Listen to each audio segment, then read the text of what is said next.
siis kui kohal, siis kui ronijad peale.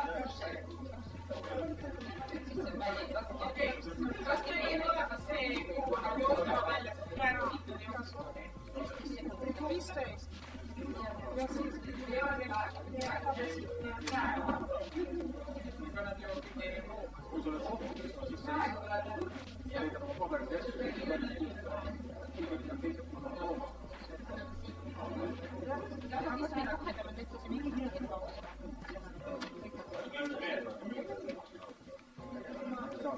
Mul meil aru ei saa. Ma ei saa.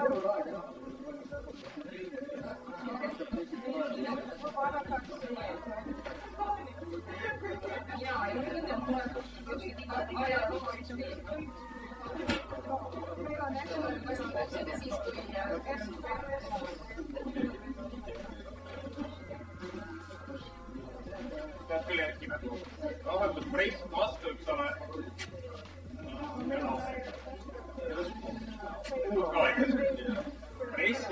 Pressil on hästi oluline, kui pressi liiga palju, pari läheb kasti on ju, ei pressi piisavalt palju, siis ta ei puhasta. Peab nagu leidma seda õiget pressi meetrit.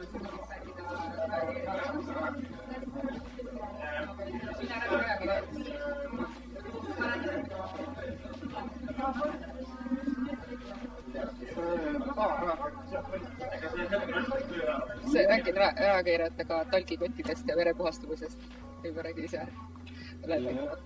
Ei, aga hakkame selle, milles ära juhtub. Kutsime välja.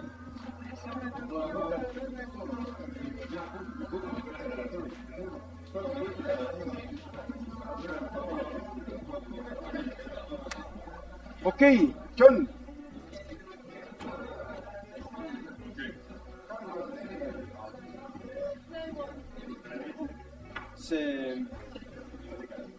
Good morning, everybody, and welcome to the Estonian Bouldering Championships 2026. We thank you for being here and hope you are ready and excited for this finals. We're going to start this morning with the introduction of our finalists, followed by their observation period. Is our audience ready to meet our climbing finalists? Yeah, okay. Then let's bring them out. Starting with the women's finalists of today's competition. Vytjagailovski.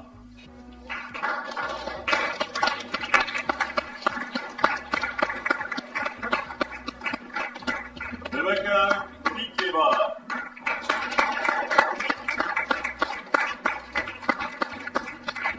Aizatulin.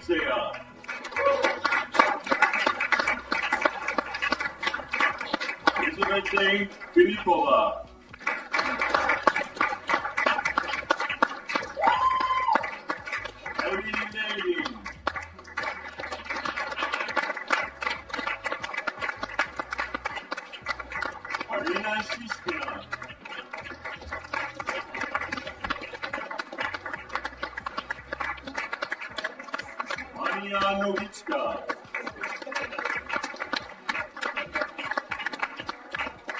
And Vytjagailovski.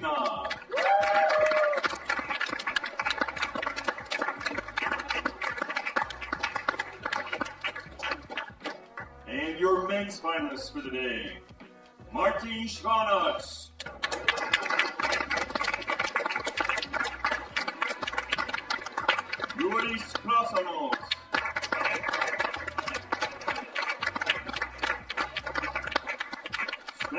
Blomqvist.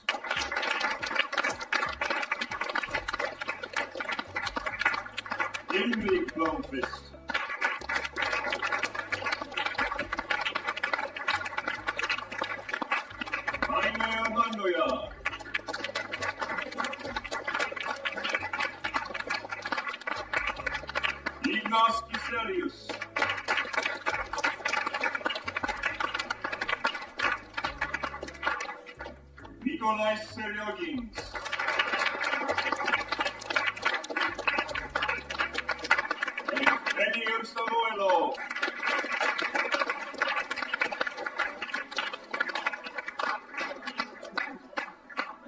athletes made it through the rest of semifinals, and they will now begin their observation period with the head coach, Judge Thomas.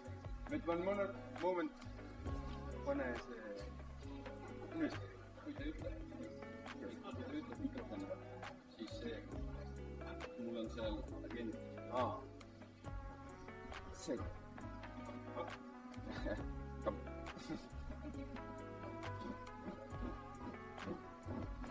see ei näe mikrofoni, observation start, And the observation starts now.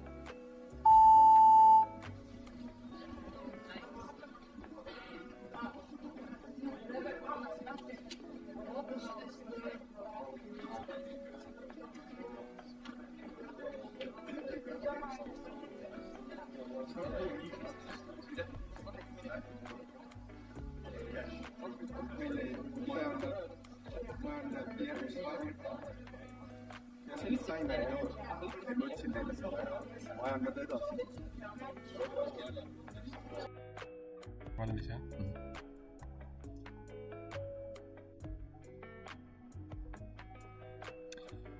Tere hommikust and welcome to the live feed from the finals of the Estonian Boulder Championships.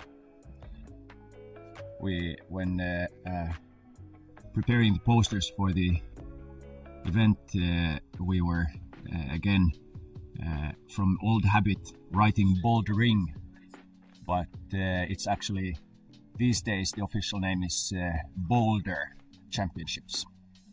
So we're in a Boulder event, not the bouldering event, but that's about the semantics. At the moment what we see is observation period, and as you can see there's the dance and pointing show going on, so the competitors are trying to figure out and many times discussing among each other that how to climb a route, trying to figure out together a team effort, so to say, although they are competing against each other, but they are not allowed to touch the holds. And this observation period is altogether 8 minutes, so 2 minutes per route, and it's simultaneously going on for both men and women. We had the introduction of climbers a few moments ago, and you can take a look at who is in the finals by going into the Climb Along app and then choosing from there. Let me do it as well as we speak. So choosing the Climb Along, there we go, .com, and then I think it's the you choose competitions, and the very first one in the upcoming ones is Estonian Bouldering Championships 2026. You choose that one, and then you choose results and final, and from there you see who is in the finals, what are their scores. I think they will be updated as the climbers proceed, and you can choose from the top whether you're looking at the male or the female competitors. And as you can see, sorry, there are 8 finalists for both, and if we look at the lineup starting from ladies, so there's a very strong Latvian representation, which is familiar to us who have been in the finals of following the finals I would specify, following the finals of Estonian climbing competitions, but really nice to see also that now Arina Šuškina from Lithuania is there. We have even more pleasant news to all the Estonians that Elli Levin had made a good strong performance in the semis, let's see how far that carries today. Well, actually today, everything that happened yesterday is forgotten, so level playing field, plain sheet of paper for today. And we have one young woman, Viola Rajala from Finland. She showed some really fighting spirit, sisu, yesterday. So that's interesting setup. Let's be biased and hope that it's not going to be a trio of Latvians on the podium, shall we? And then on the men's side, the first, the strongest, and I think the clear favorite for today is Fedir Samoilov. Incredible performance, but that was, I think, expected from him. So he, I think, on the first 3 semi-final boulders, he spent altogether 3 minutes. And that included running to the boulder, starting it, and then topping it out. So it was about the first boulder, which was closest to the isolation zone, shortest run, that was like 35 seconds. And if you look at the results, so many other competitors couldn't finish it at all. The only boulder where he had to take a little bit of a breather and take a look and so on was the last of the final boulders. And yeah, so he was actually the last person to go on the final boulder, but it was already then clear that he was winning the semifinals. So but in the men's final, actually we see now an equal amount of Estonian and Latvian names, which is really heartwarming. And we see also 2 Ronimisministeerium athletes, the Blomqvist brothers, who actually speak also Finnish, if I may mention this small curiosity. And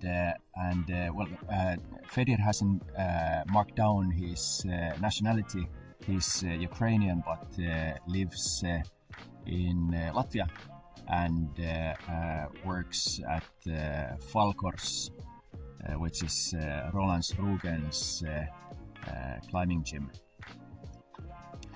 And Roland's, well, everyone I bet who has followed climbing in the Baltics knows Roland's. And yeah, then we have one Lithuanian, Ignas, and in the finals he showed also some strong performance. He finished, I think, the qualification in half of the time allowed. He said that, okay, I climbed 24 of the 25 routes in about I didn't take a look at the clock, but I think it was like in 1 hour or so, and the climbing time total was 2 hours 15 minutes. So yeah, it's I think as to make a summary of the men's final, so I would say that if nothing really surprising happens, then the places to share is from second downwards, and Fedir the clear favorite. But well, this is sports, anything can happen.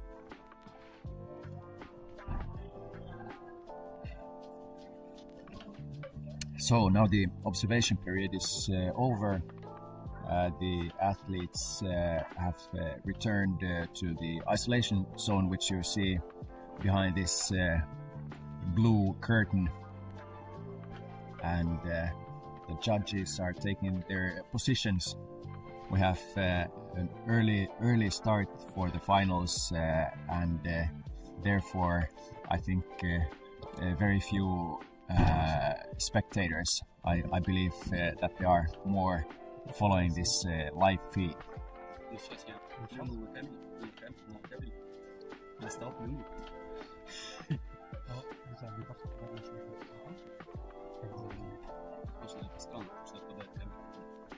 The finals, we are now at 8:51. The finals should start, if we're on schedule, at 9 o'clock. And we should be, according to the schedule, be done by 12. Can you speak into it? Okay. Mm-hmm.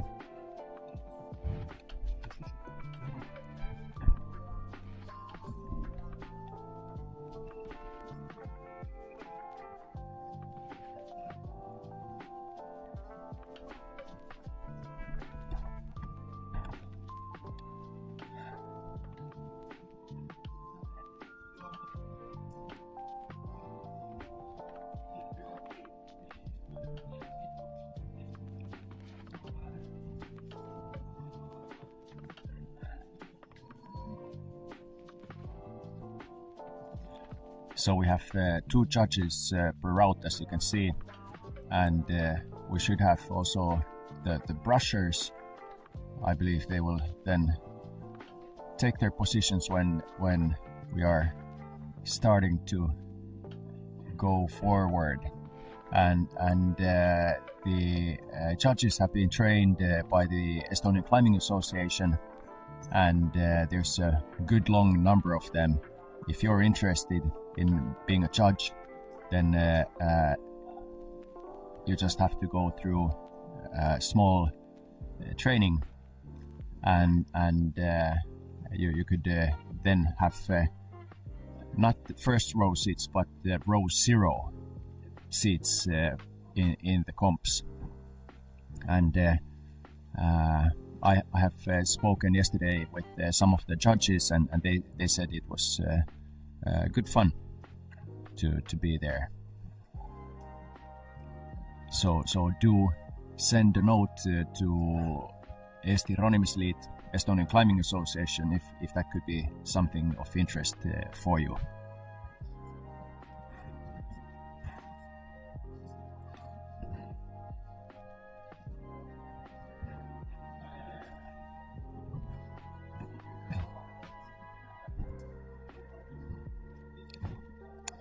And maybe I could actually introduce myself as well. I didn't mention who I am. Maybe some recognized from the Finnish accent. This is Mikael Orkomies speaking. I'm the founder of Ronimisministeerium, and we opened the first gym at Cellulose in November 2014, so been around for over 10 years.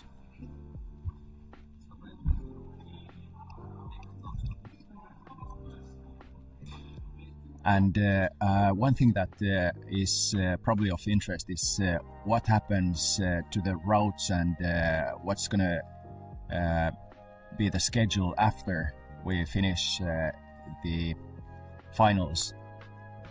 So,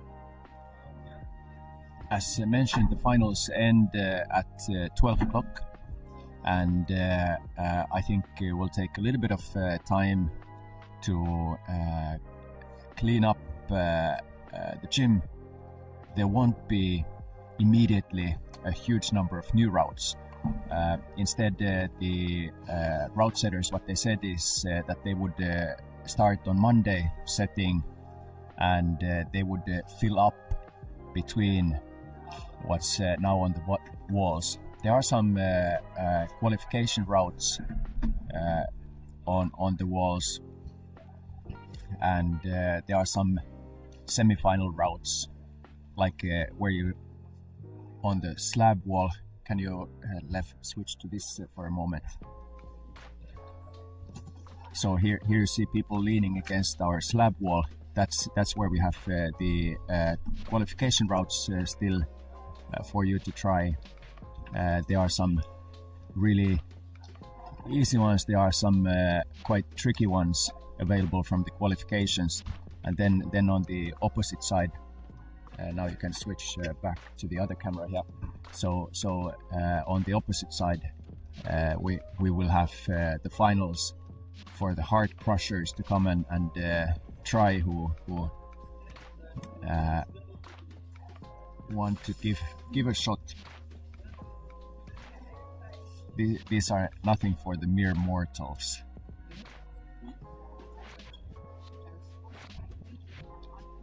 And if I have to put the finger down and say what time we're opening Mustika, you can come from 2 o'clock today to do some cool sends.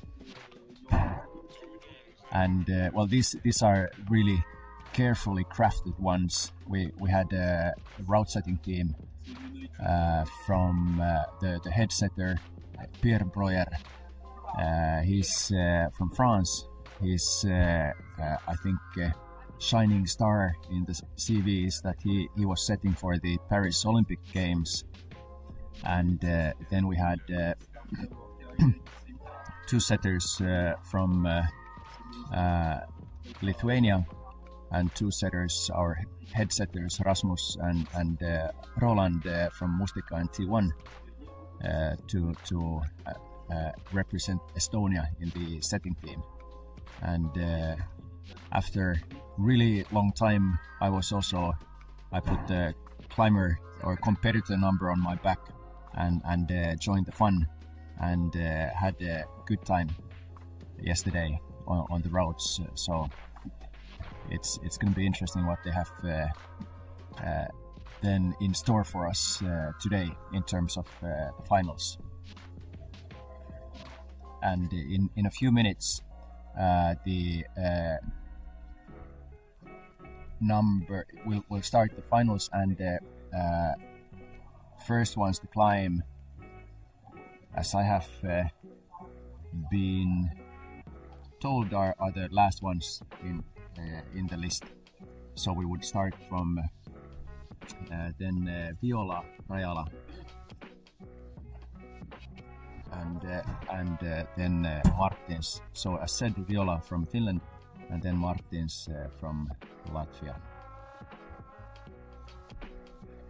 And that should happen in about 2 minutes time.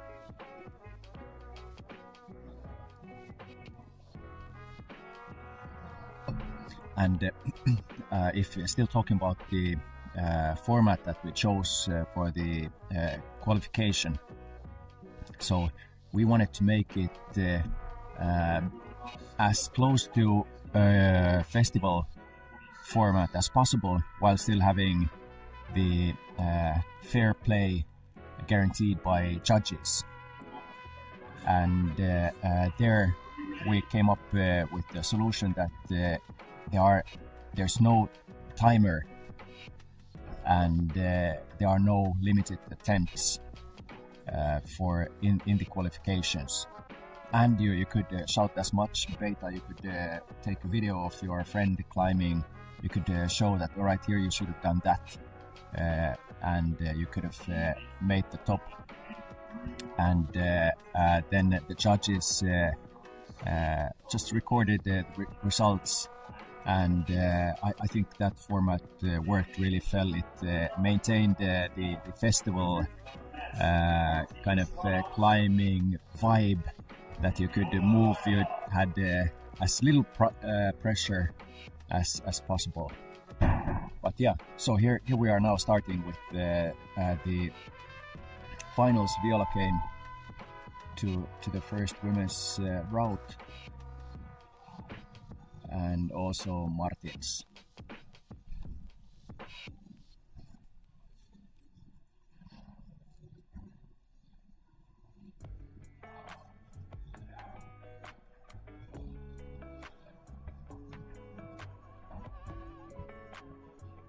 Alright, Viola immediately established the starting position. That's not always trivial. And also Martins is on the route.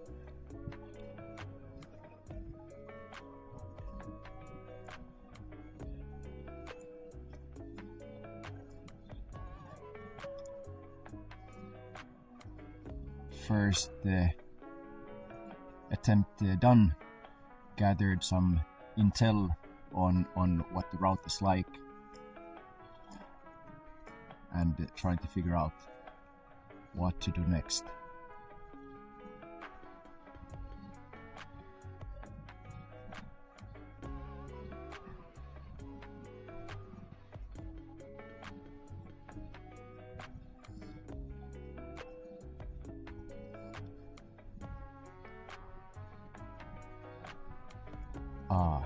Martins fell on the same place as earlier, and I think Viola did too.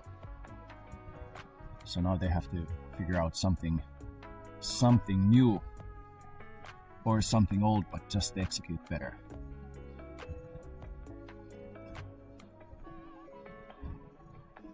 There's our head judge, Thomas Holmberg, stealing the show.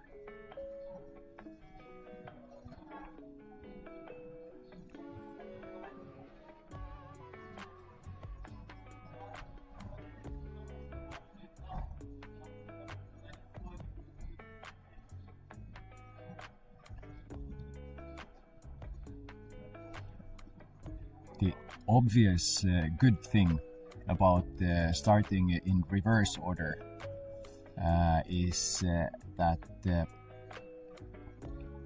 you will see how difficult the boulders are. Oh, okay, now Viola made it a little bit further, and then as new competitors come, they should be, according to the rank, should be able to get further and further on the boulder, and yeah, if for example yesterday Fedor would have been just coming first and cruising through the boulders, then it would have seemed effortless. But we saw really good climbers struggle, and then Fyodor just dominate. All right, now Viola is now she was able to establish. Yeah, she's well, I was just gonna say that she's a fighter, and she is, but still not able to get two hands on the last yellow hold. As you can see, it's on quite a bit of negative, but they have prepped it with volume, so it's easier to hold on to it, but it looks like a sloper.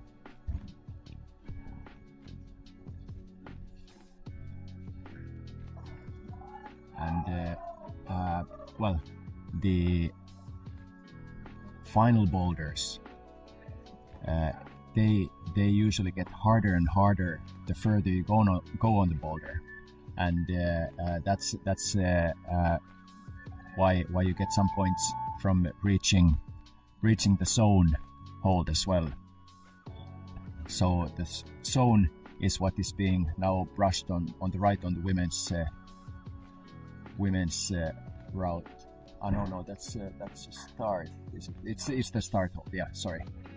You can see the zone mark, the orange tag on the men's boulder in the back. So reaching the volume is the zone. Actually, on the women's, from this angle, I don't see the zone tag at all. It must be hidden then behind one of the volumes.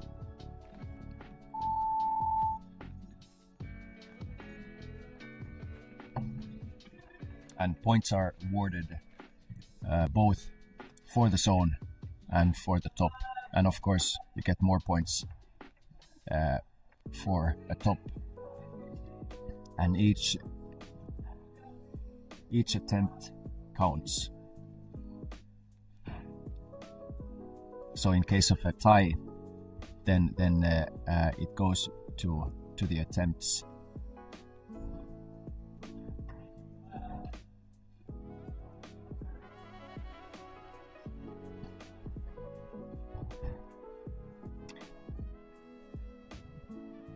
So Yuris Krasanov's, he's definitely not first time in the finals.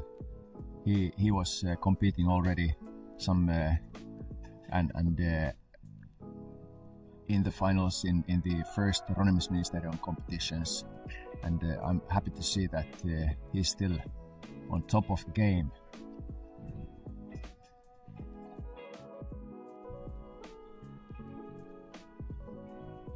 Making it to the finals.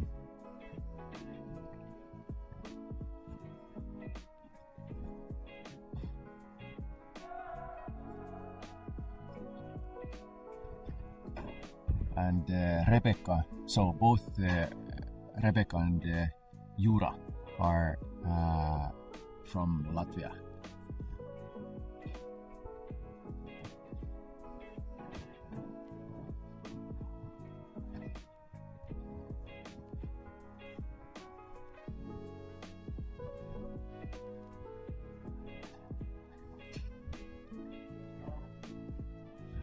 So now Jura made past the start.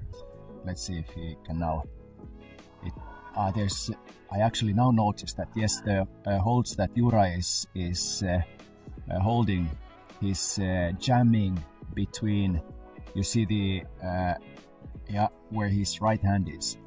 Those are the sick, full no-tex, transparent bastards that people love to hate.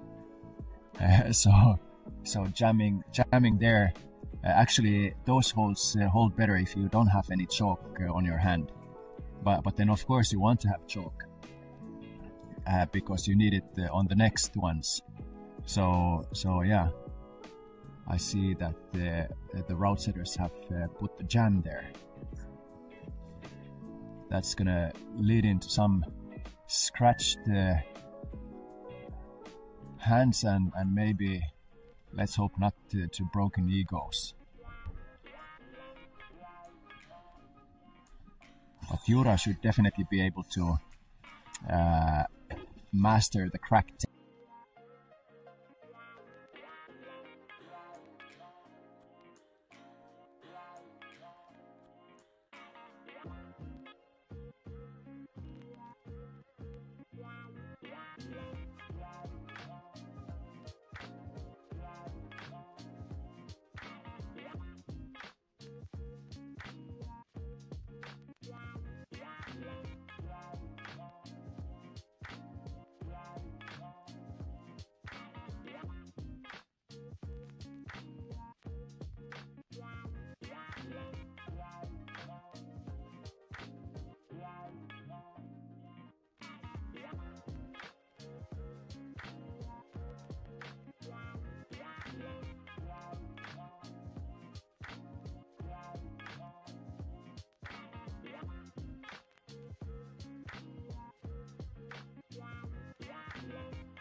All right. I was told that the microphone was working, not working in the meanwhile. So I don't actually know what you heard and what you didn't. But repetition is the mother of learning. So I'll just then tell maybe again parts of what I already told.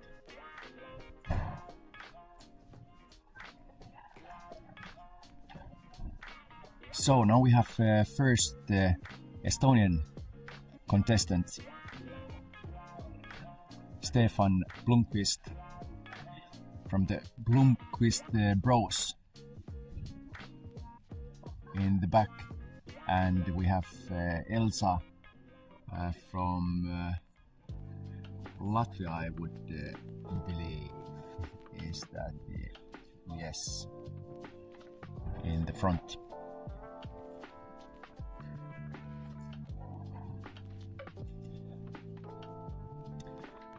And now infomercial. So you see Stefan is wearing our new t-shirts, and we have put some samples on sale at T1. So if you're interested, then you can go actually already now check out our web shop and order one of the designs for yourself. These designs were made by some climbers and our route setters. And so Hugo Cruz, who was in the semifinals, and then our two route setters, Kaspar Tim and Trent Rebane. And people have really loved them, and so now you have a chance to order one or more for yourself. And the samples will be first week so next week in T1, and then the week after that at Mustika. But now let's go back and take a look how our finalists are doing. They have spent 2 minutes out of the 4 they are allocated, and taking a breather. Now let's see if we see any further progress than we saw with the 2 first couples.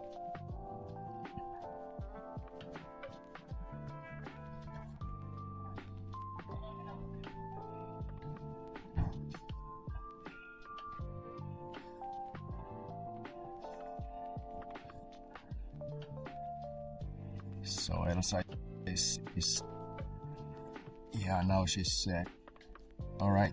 Well, that looks now good, promising. Yes, all right. We have new high water point there. Elsa has some kind of support for her right ankle, but it doesn't seem to be bothering.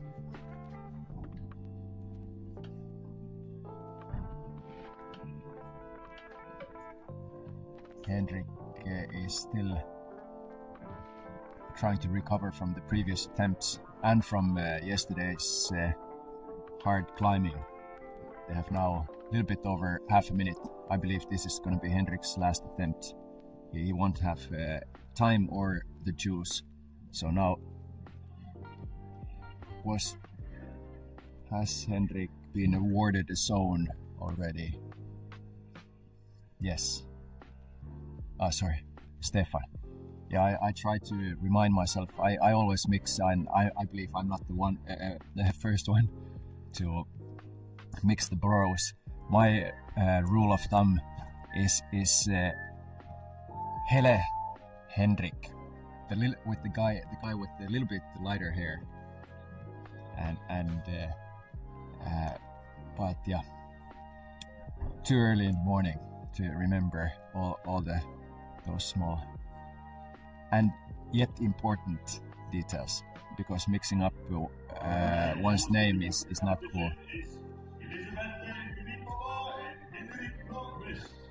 So now we see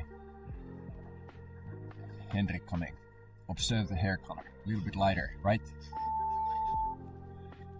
So there's a cheat code for you for future.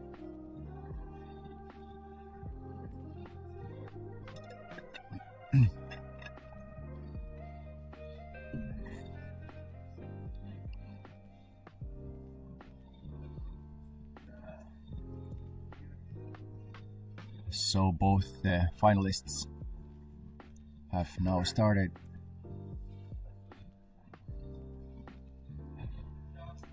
Henrik very static. The others were a little bit jumping to the yellow one. Yeah, making good progress. Yes, solid. Now let's see. He wants to lay back. All right, now found the crack. I was looking in the isolation. I did a tape check on the Estonian finalists. So how many square centimeters of tape do you have on your fingers? And Henrik was the winner with 4 fingers taped. For the crack, actually, it would be good to tape your whole hand, but I'm sure it's not going to help in other parts of the route.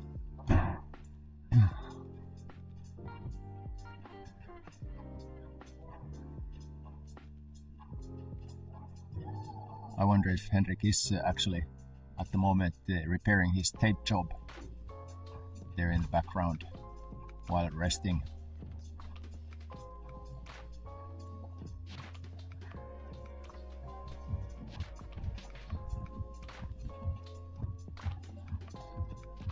So Elisabetta now going for yet another try.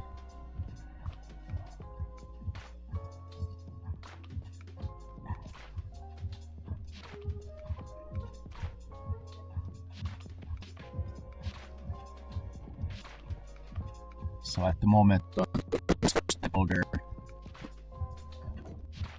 the second last hold has been touched briefly. And on the men's first boulder, the last volume has been touched. But on neither one of them, a serious attempt forward from there is yet to be seen.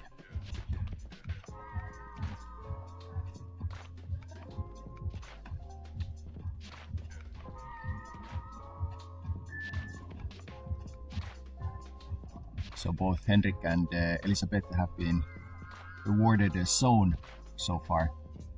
They have still 50 seconds time to improve. Henrik going for what could be his last attempt because there are only 40 seconds left. Now only 35. It might be, yes, I was just gonna say, it might be a good idea to preserve the energy, and that's exactly what Henrik did. Left the scene. Elisabeth is still trying to make the last seconds count. She has 15 of them. But it seems unlikely to me that she's not able to make it in time. Even if she would have, I think she would have run out of time before the top.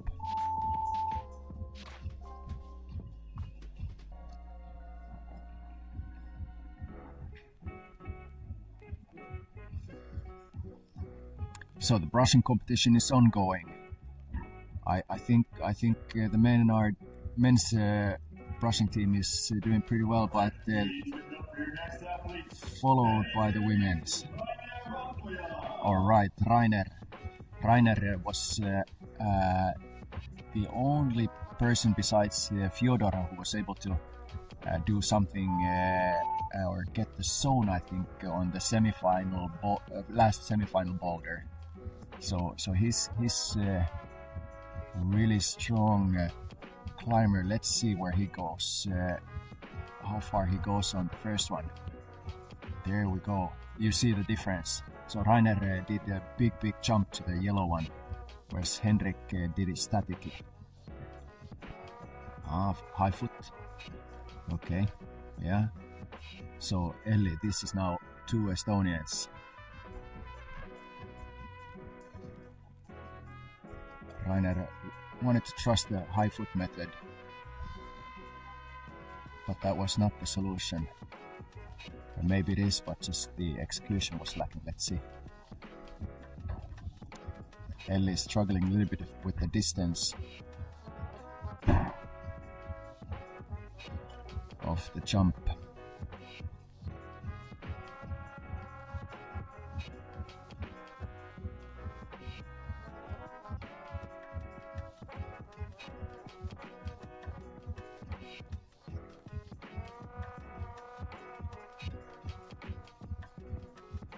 Both trying to figure out what the hell should I do now differently.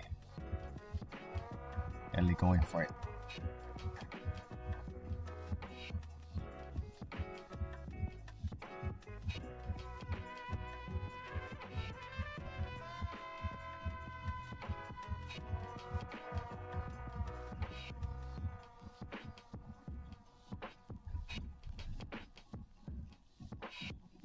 Still the hold is far for Elli. And if you're wondering where was Elli sitting before coming to the stage, so actually she is putting on purpose some extra chalk on the back of her pants. So if she's mid-route and wants to chalk up, so she just gets some additional chalk from there to her hands. Some climbers, they put it on their forearms. So they take liquid chalk and they just squeeze it on their forearms, and then on route they swipe the forearm and don't have to carry a chalk bag when climbing. That's definitely something we don't want to see our regulars doing too much on a regular climbing day, but in the finals and competitions, everything's allowed.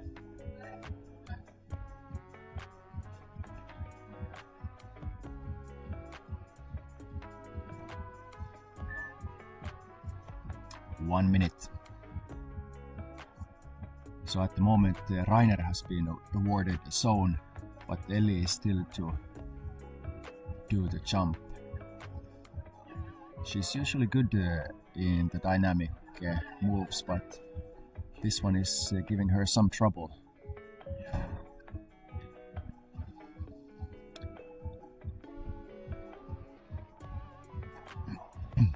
So let's see, can Rainer now?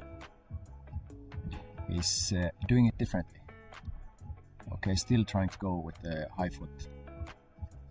Alright, leaving the scene. 20 seconds left. Elli has last chance. No. This wasn't... no, well, okay. Maybe it wasn't the last chance. 9 seconds. 7, 6. Time.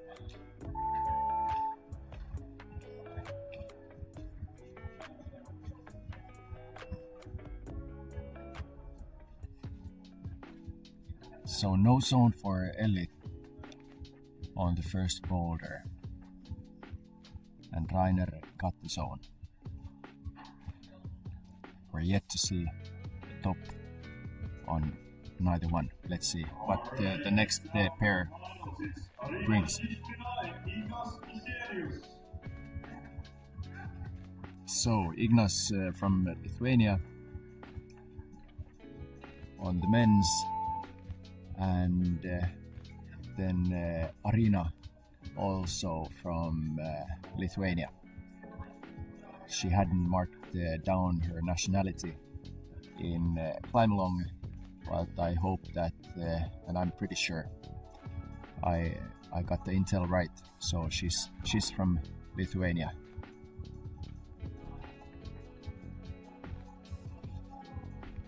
Semi-static start from Ignas, or semi-dynamic, should I say. So one hand was off dynamic movement. Some did the jump to the yellow with two hands. Now Ignas is looking solid.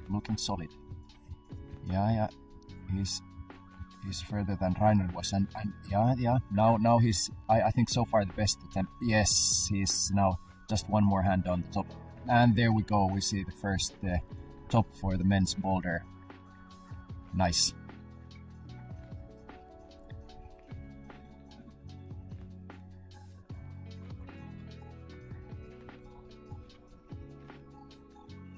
Arina is not one of the tallest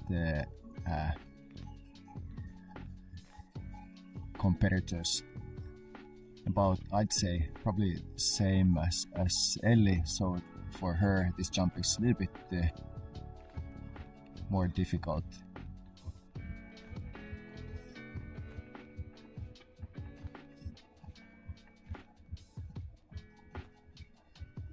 She has still a little bit over 2 minutes time to figure this one out. Time to start drinking, right? And time to stop it in order to send this one.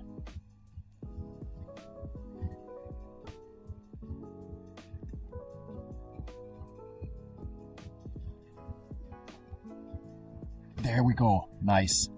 I was just gonna say that Arina, although I mentioned that she's a little bit shorter, then it doesn't show in her climbing. I believe that she thinks she's 30 centimeters taller than she really is, and that's so inspiring to see. Look at that. She's further. Yes. Do we see the first women's top? I think we will. There we go. There we go. See? It's not the centimeters that count. So there goes your excuse. And actually, if you look at the top climbers, they are not the same height as basketball stars. So in that respect, climbing is demographic, or climbing demographic is more regular.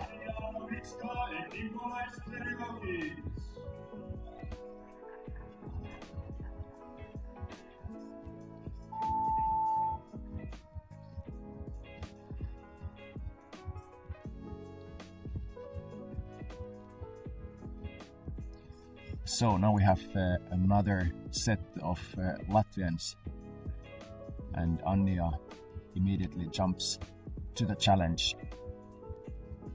Let's see, Nikolai is also on the route.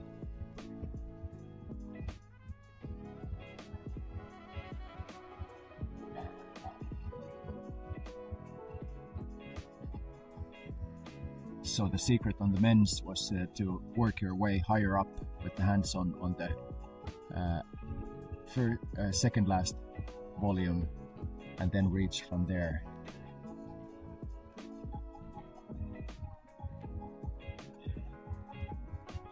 Nikolai goes for the high foot, same as Rainer did.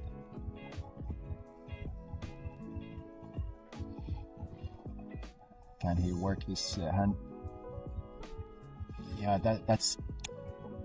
I think that's the difference. You have to go higher up on the corner volume on the men's boulder before going to the last volume, because otherwise your body is just too far down.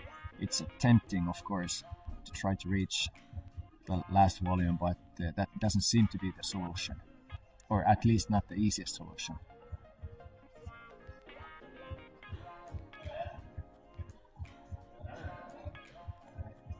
So Nikolai has gotten zone, and Anja is still trying to figure out the jump.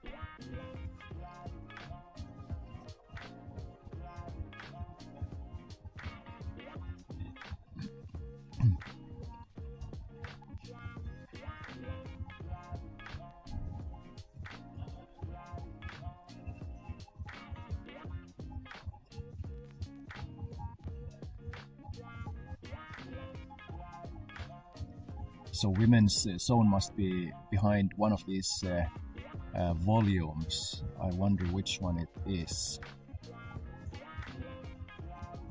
I didn't pay close attention whether it's the first one or the second one.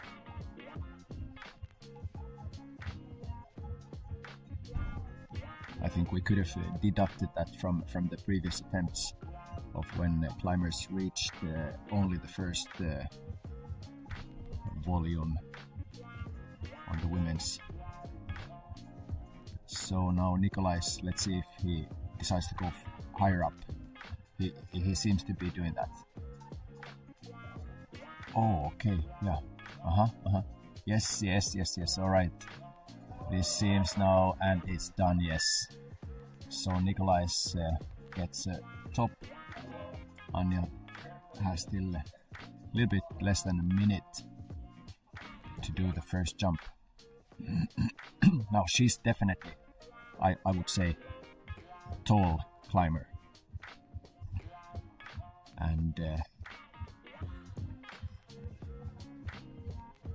goes to show that being taller doesn't necessarily make the long distance jumps a whole lot easier.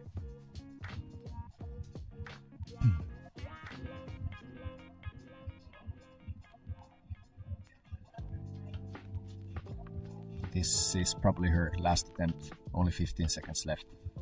And I think she has only time to do the jump, get the zone if she now executes. But no. Unhappy with that one, Anja.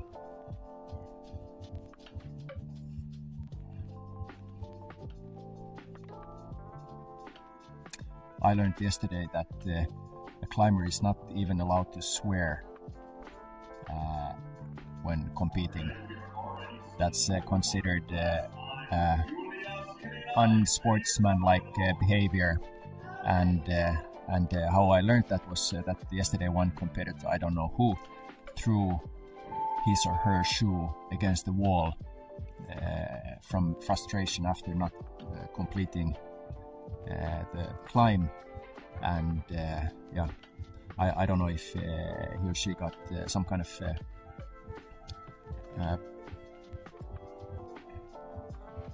actually I think there was no punishment, just a warning, and then all right, but let's take a look now, come back to this.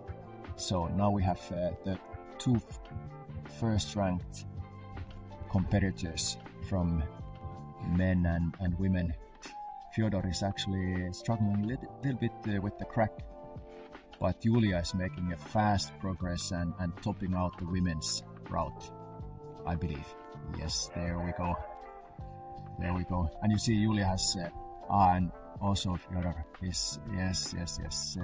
So that was 2 flashes, right? I think that was 2 flashes, if I'm not mistaken. And so now, as they were so fast, we're not jumping straight to the next competitors, because they get an equal chance to rest, and we move to the second boulder.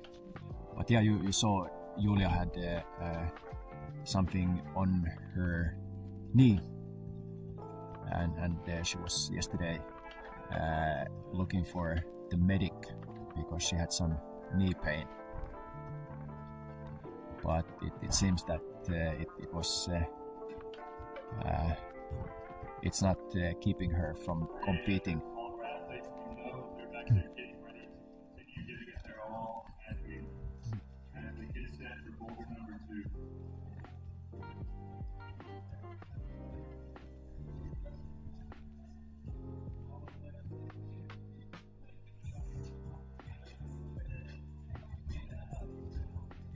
Please welcome back to matches, Martin and Viola. So now we start the second boulder, and the order of the competitors is again the same.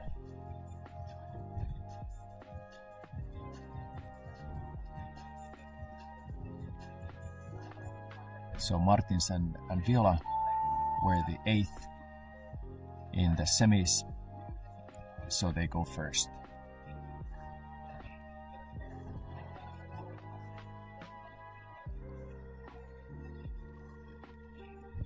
For the competitors, it doesn't give much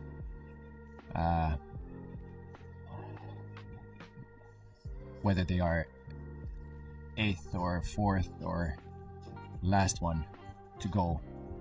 You realize maybe how far they have gotten. You hear the crowd's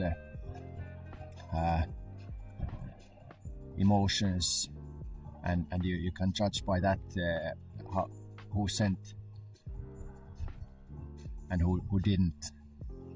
But other than that, there's no difference.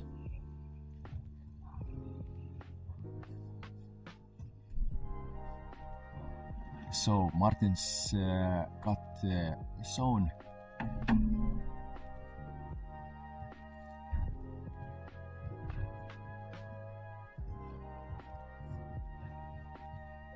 There seems to be a small chip on this Dualtex disc there in between. Yeah, that they have to catch.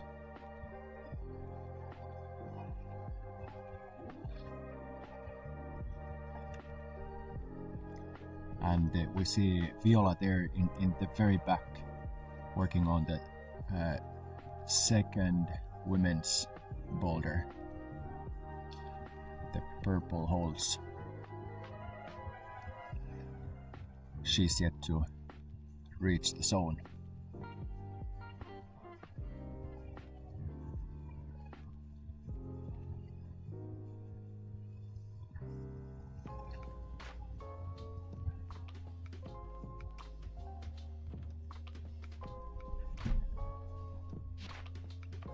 So two quite different type of boulders. Men have a slab, and women quite strong negative in the back.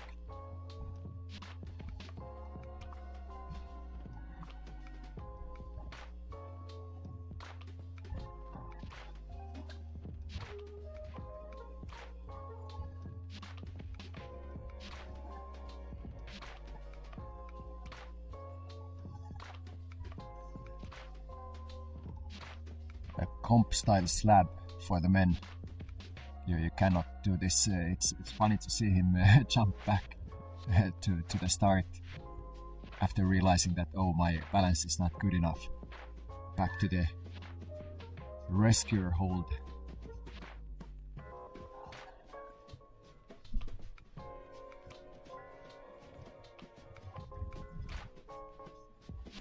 Yeah. Seems really delicate. You have to have extremely good balance.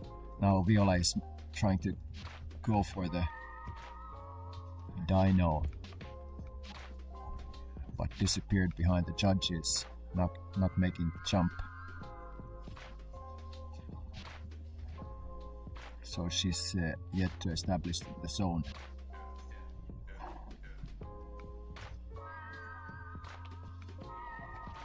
"17 seconds left. The very last attempts.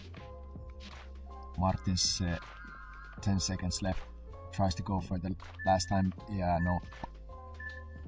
So we saw one zone. No? In here we have no? I am being corrected. We didn't see anything.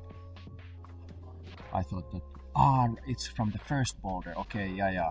Alright, yes. Correct. So Martins got the zone on the first boulder, but nothing from the second. I stand corrected.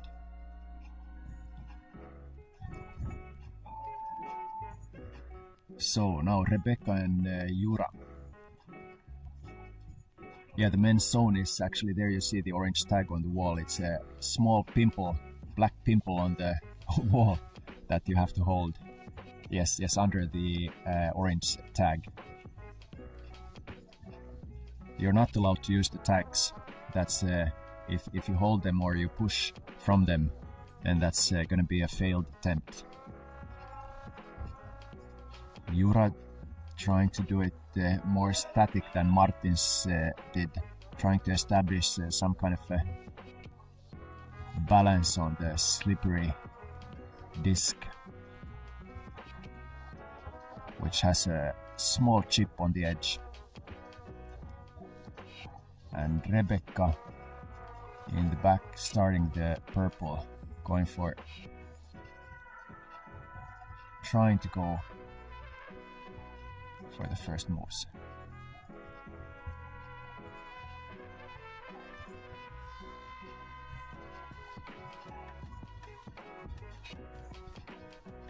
Jura tried to keep his body position a little bit lower than in previous attempts.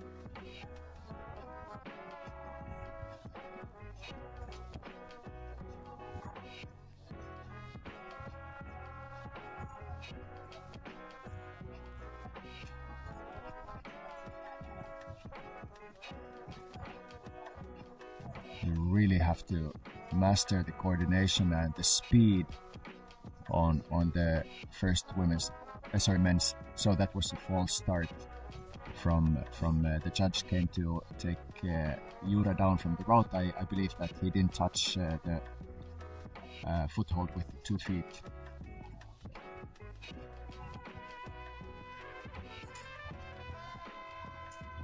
Getting closer. Jura is getting closer. But let's see how Rebecca is doing now. She's going again. Dynamic, she does the first move, and now comes the big jump. That was close. But you have to be able to control the holds, so just touching them won't be enough. I can't see whether there's the zone badge on the second volume on the women's route, but I would guess that's where it's at.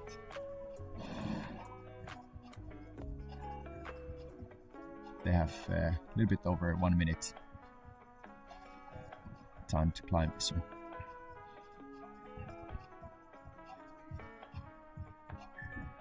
Seems that Jura's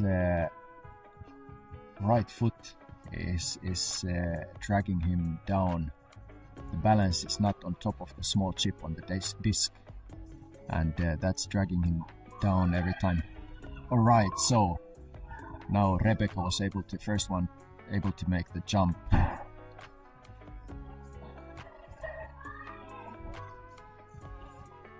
But not able to work it forward from there.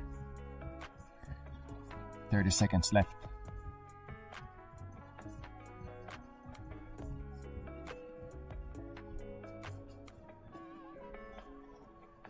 Jura is giving up.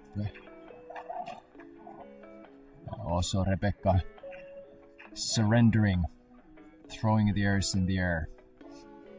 I'm done. So the zone, as I suspected, we can see now that the zone is there. The last volume, the dyno to the last volume there for the women.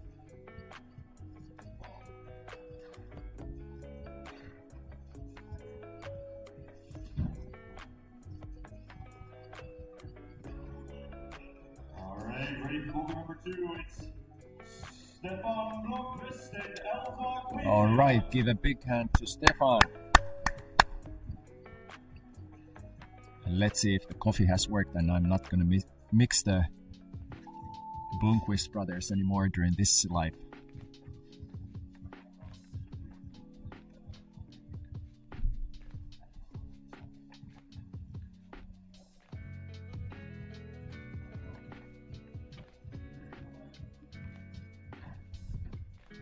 First try and first lesson on gravity for Stefan. How will Elsa do? Didn't do the first jump there, first dynamic move from the start.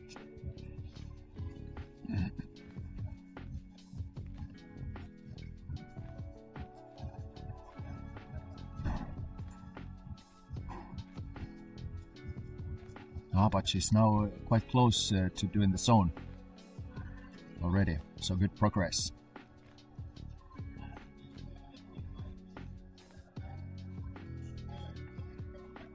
Stefan going really big on the swing, almost went over, I'd say, the disc, but maybe that's the way.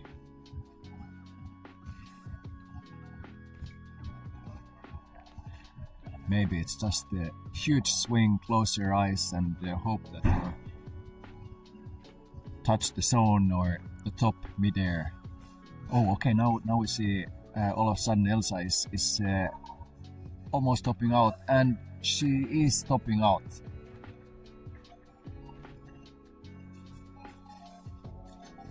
So we saw the first top for the women's second boulder there.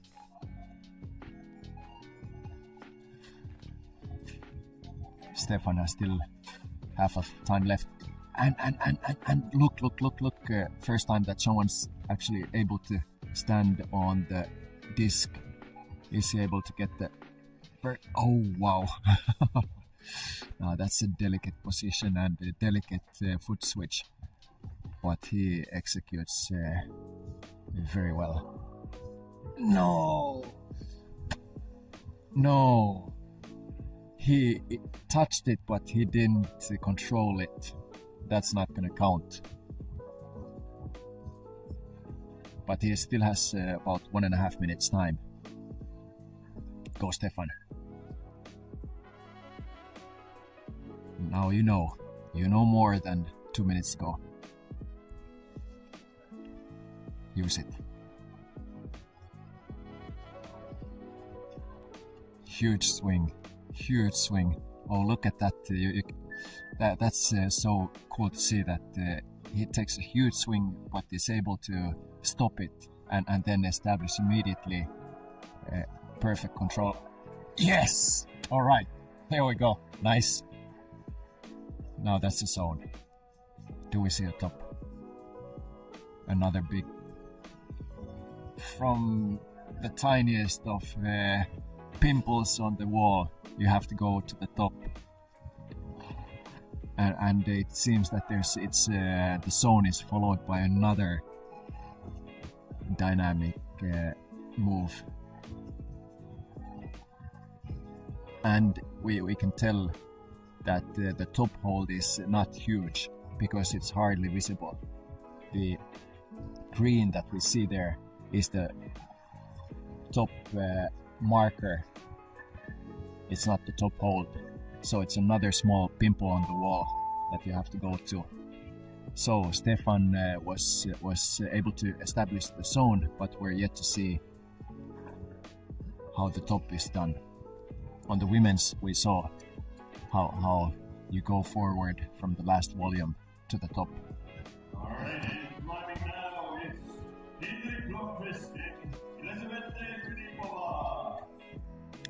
So Artyom was there waving from the crowd to his mom, I believe, watching the live feed, or grandmother, who knows.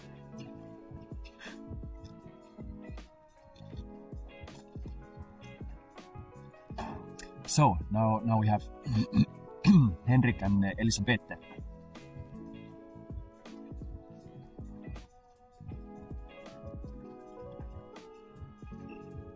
Let's see if Henrik is able to do the same or even better than his brother. Yeah, good first try. And Elisabeth is not yet able to figure out the move, the first dynamic move from the start. Henrik quickly going for a new try. And you do need that huge swing. Now Elisabeth able to do the first move, and now the zone. Yeah, she sticks it. And from there, I think she's going to send this one. Pretty big move to the top. She is a little bit struggling there, or just gathering her. So, yeah, my hunch was right.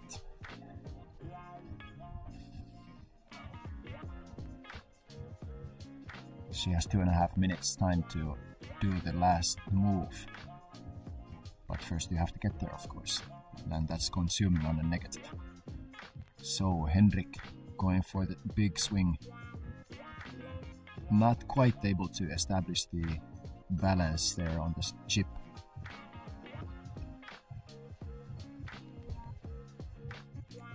But getting closer. Getting closer.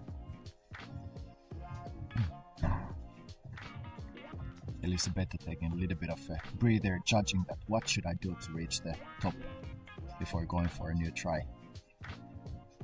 And Henrik just doing rapid fire. Trying to again and again in quick sequence, trying to get the established balance on the disc.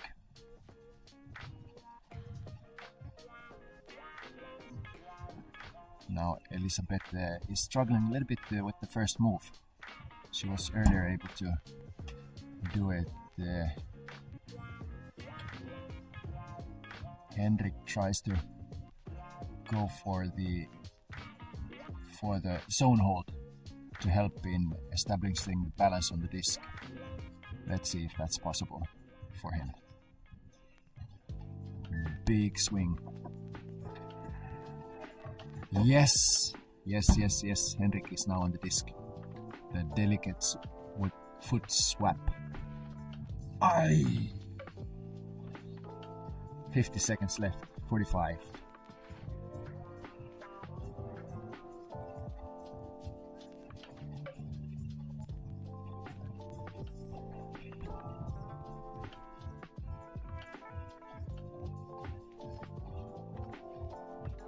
Did Elisabeth leave?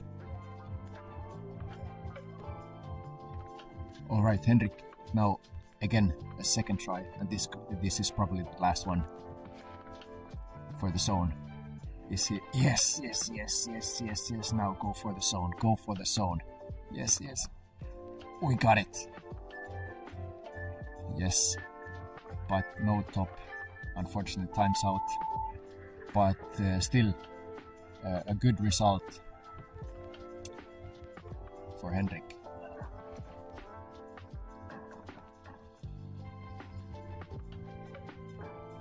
So Elisabeth left early, I think, to conserve energy. Her attempts on the first move were not getting better, so she decided that she's going to be happy, well, not happy but content with just getting the zone instead of making the last big move also to the top. So now we have Team Estonia, Elli, Levin and Rainer going for the second boulders.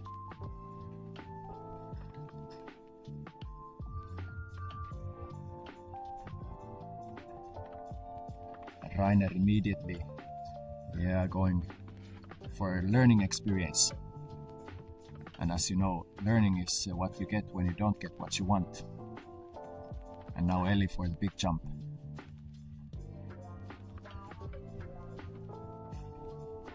So now Rainer knows a little bit more about the boulder after the first attempt.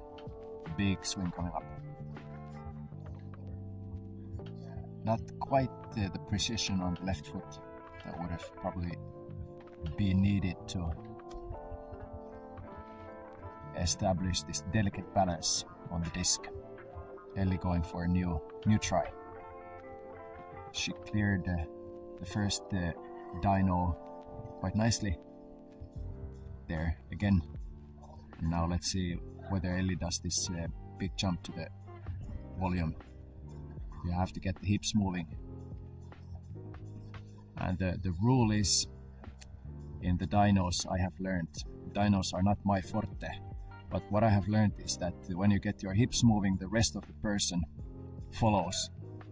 There's no recorded case where the hips would move but the person just stayed put.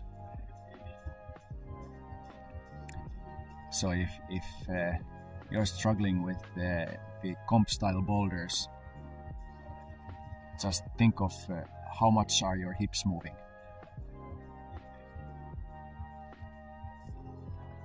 I am surely struggling with comp style boulders. That's not what I grew up with, and I started climbing when I was 30. So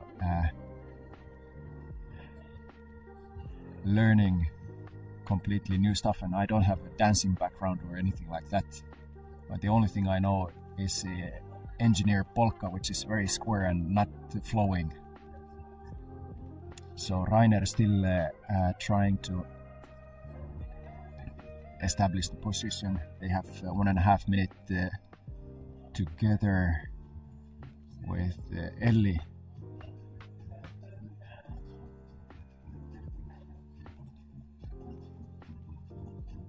Small breather before going again, which is probably a good idea especially for the women's boulder, as it's on a negative and every try is quite consuming. Now, yes, Elli was able to stick it, and she still has a good 1 minute time to make it to the top.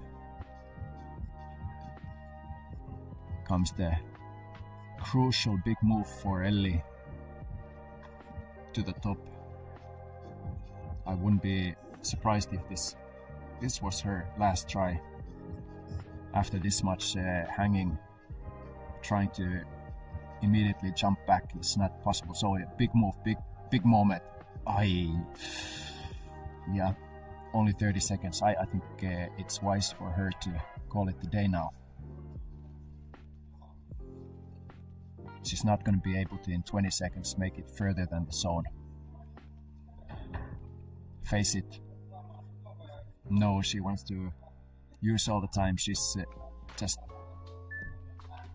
not giving up.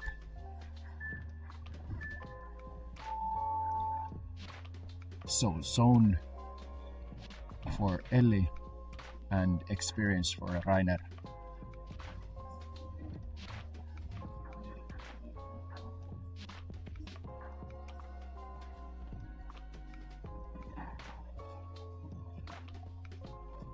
Alright, now please welcome back to the mats. Vytjagailovski and Arina Shishkina.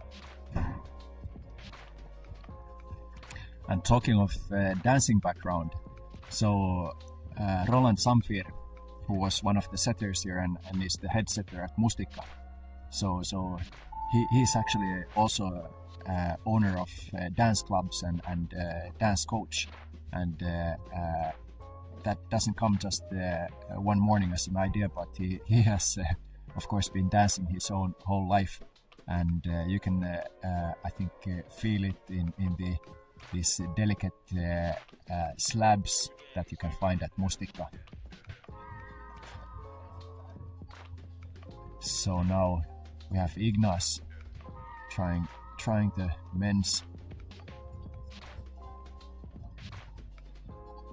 second boulder, and then Arina there in the background.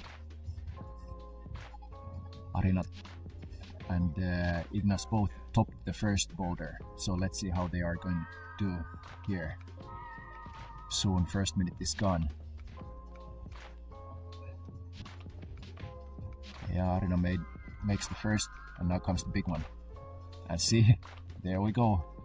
She's now on the zone. Looking strong. Big move now to the top. Not yet there, but she has almost 3 minutes. Takes a drink, takes a breather, probably needed.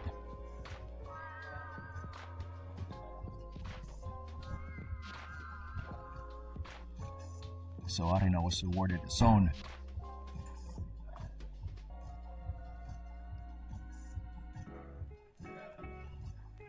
Nice. Ignas was able to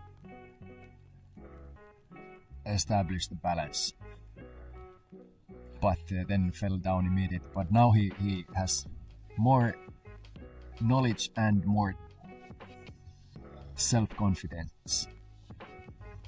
I can do this move.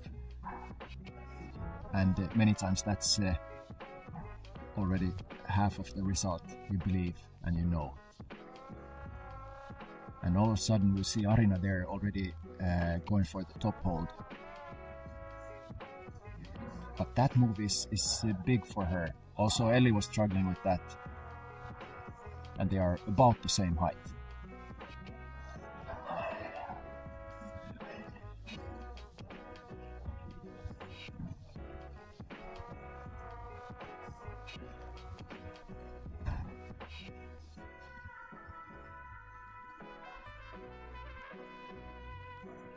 I think that was the judge telling Ignas that on your previous try you didn't touch the start hold with both feet. I didn't spot that, but the judges did. Now Ignas second time, 1 minute left, but the foot swapped there, and obviously a delicate one.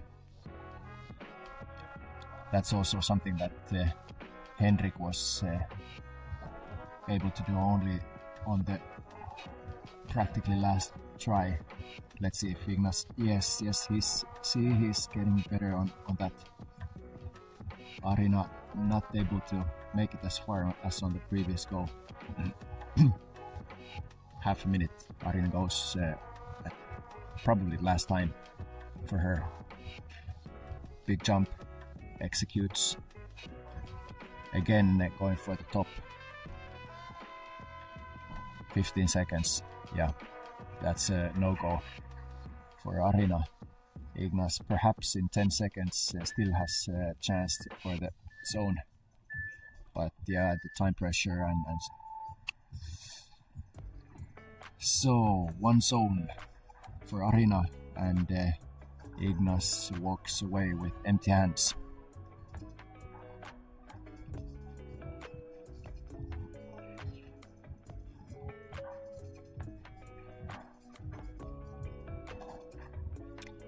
So the men's second boulder is yet to see a top.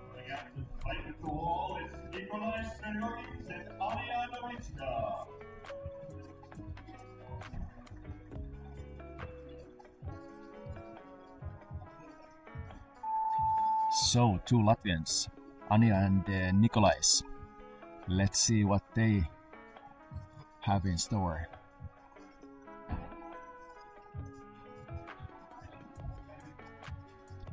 Both are now in the taller end of the spectrum.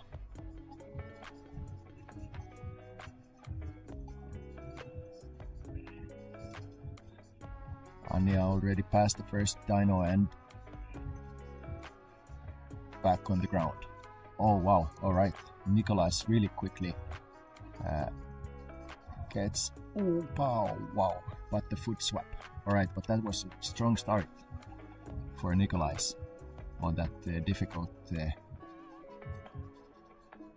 move.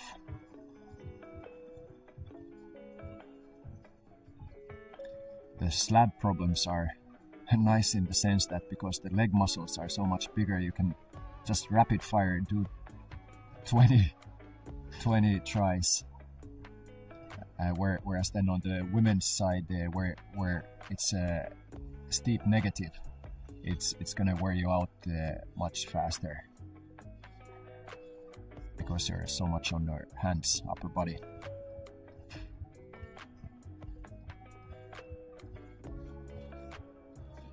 Anja trying to shake it off, figure out how to do this better.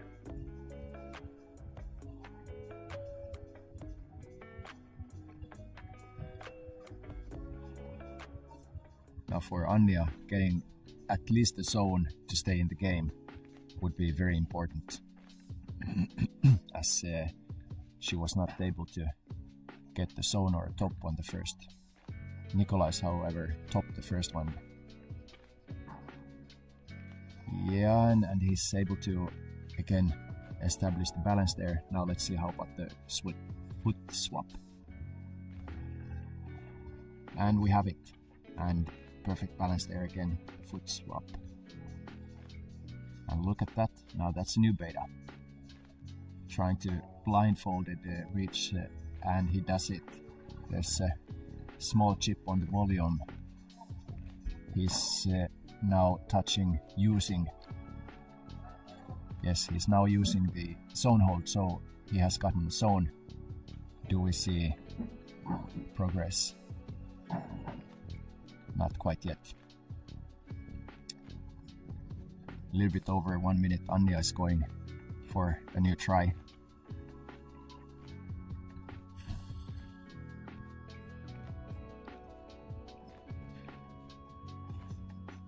Not able to make the first dyno move this time around. Going for a quick new take. 1 minute left. Big jump, no go, Anja. Aye. Not quite. Now the time pressure starts to be on. They both heard the beep of 1 minute, know that the clock is ticking. Would have to do something quickly. 30 seconds. Anja's could be last try. And she sticks it. She's still in the game. Very important for Anja. Oh, that would have been so sweet if she was able to reach the top. But that was denied.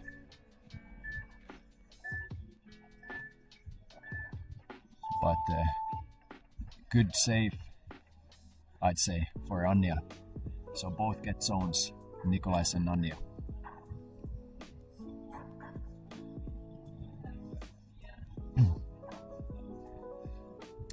Yeah, I was explaining about Julia as she's coming now.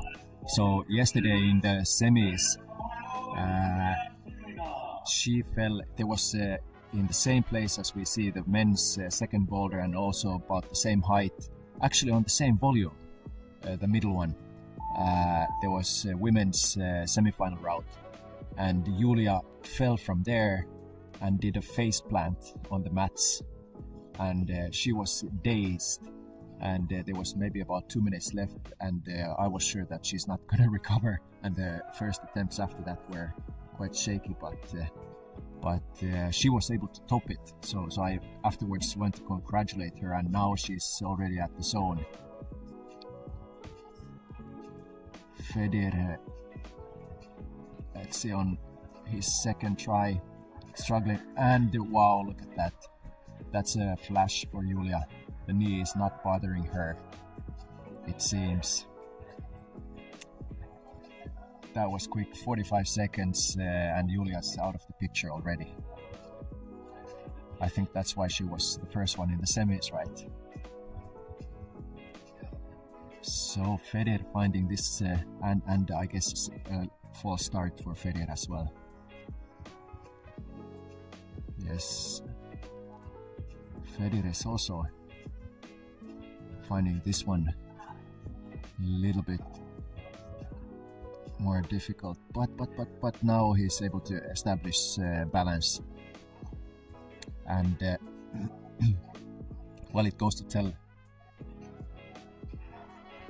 Yeah, I'll tell this later. Now it's too exciting. So Fedir is now on the zone, swap the feet. So he's actually now, I think, as far as any of the previous contestants got. But down on the ground, trying to figure out now what to do. Half of the time left, so he still has time.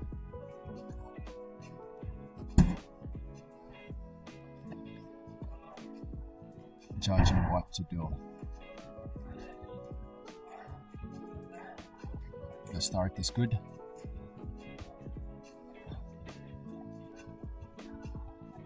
Going back for the safety.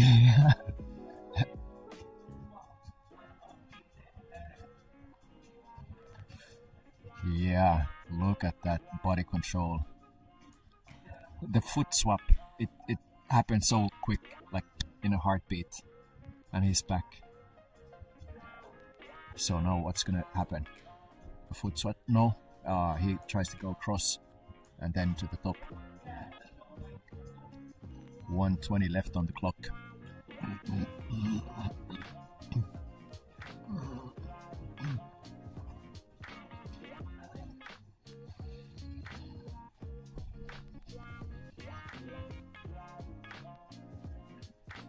And here came the beep for 1 minute. Fedir could have 2 more attempts.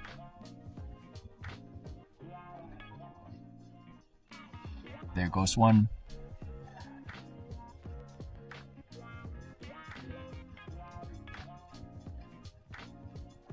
"39 seconds. Well, with that speed he could have 2 more. But it can't be that dynamic. I think he has 1 shot max to the top.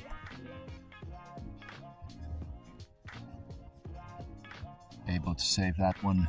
14 seconds. Establishes balance. No, not quite. Clock is ticking. And the zone is the best we see of this boulder.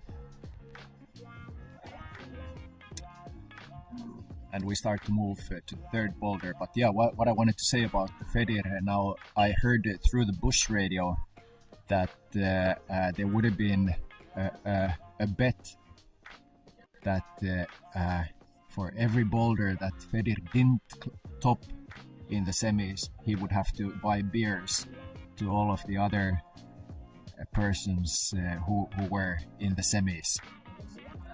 But well, whether it's true or not, we don't know, because he topped out all of them. I guess it was something that was being discussed in the isolation zone, and what happens in the isolation zone stays in the isolation zone. So we just hear the rumors.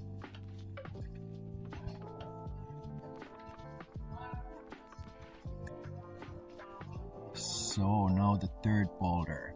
Adjusting the cameras. There we see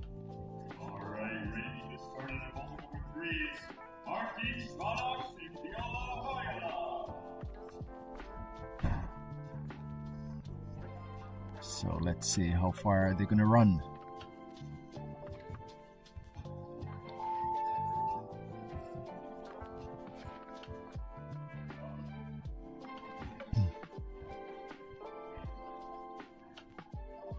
Women in the front, and now this time around a steep negative for the men. And the women's section of the wall has a slight overhang, but then it has been made into a slab with these big protruding volumes. So Martins is already doing really good progress on the negative. He has reached what I believe is the zone hold, and now trying to figure out the rest. Viola now makes it on top of the first volume. There you can see a little bit that it's a negative wall. She has to focus on standing on the volume, although it's a big one, because her upper body is being pushed back. Makes it forward and very close to the zone. You can see the tape there to the zone.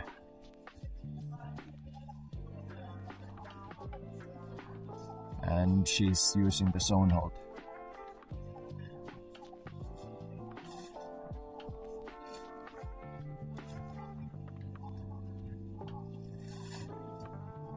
Seems that her hands are a little bit sweaty, drying them on the pants.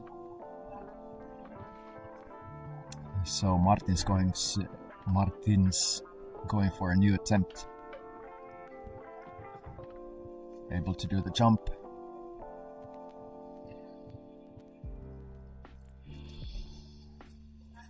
But falls.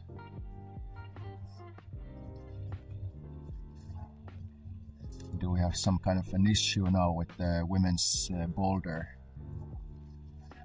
The main judge came there. Seems that we do. Something, the hold is not, maybe some screw was a little bit out. That seems to be the problem from the zone hold. I wonder what the judges do now. Do they give Viola a little bit extra time because there was a delay? That could be the call.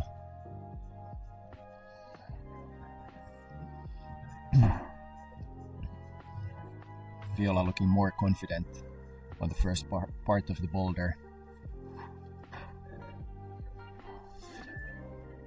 1 minute left.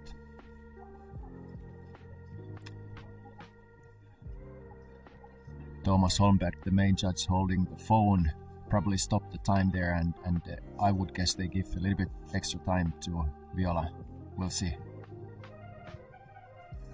Martins in the back, shadowed by Thomas a little bit, going for the jump, clears the jump.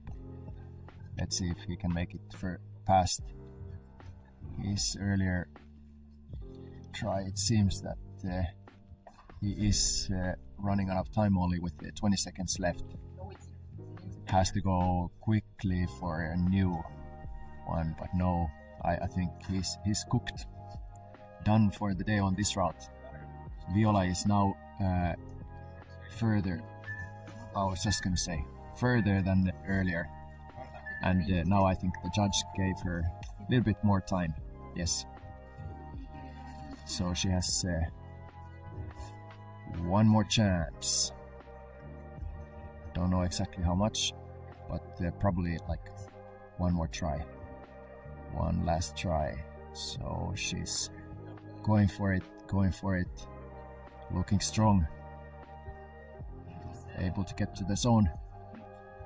But that black long bucket on the wall seems a challenge.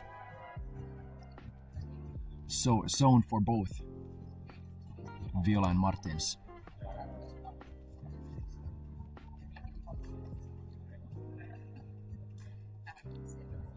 Given that they both, Martins and Viola, were the last ones to get to the finals, I think they have been doing really well.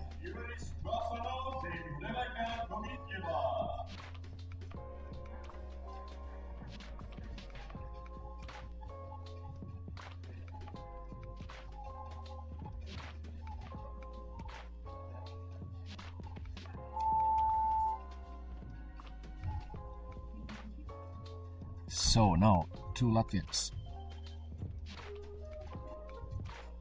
Jura and Rebecca. Let's enjoy the show.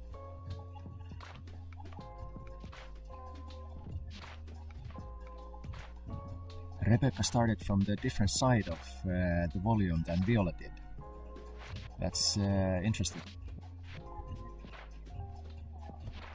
It seemed a better choice. Fewer moves. Faster. Jura getting very close to the zone. Double toe hooking, working those feet higher up with the toe hooks. Definitely not the rest position though. He has to do something quick. Switching to the other side. Bicycling. Yeah.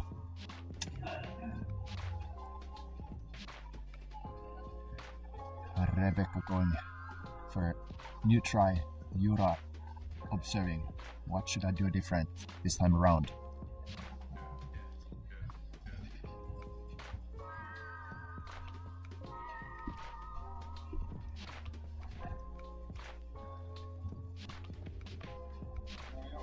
Rebecca on zone. Struggling in the same place as Viola did.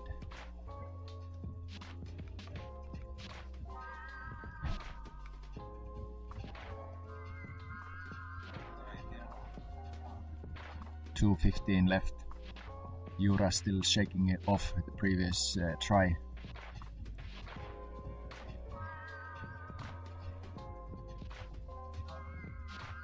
So as you see, going for a new try on slab is much easier, faster. Rebecca has probably already 4 tries. Jura going for a new one. Now this one has to count for him. Oh, now we see Rebecca further than anyone earlier. She's going for the top and able to sneak it. Not really using the top hold, just touching it. Jura didn't make it further this time either. So no zone for him yet. 1 hold away from the zone.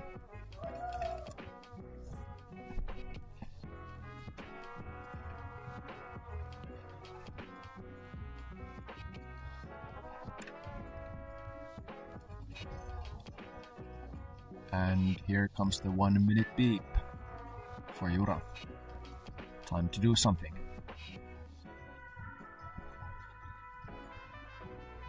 And he does. Let's see what's gonna happen.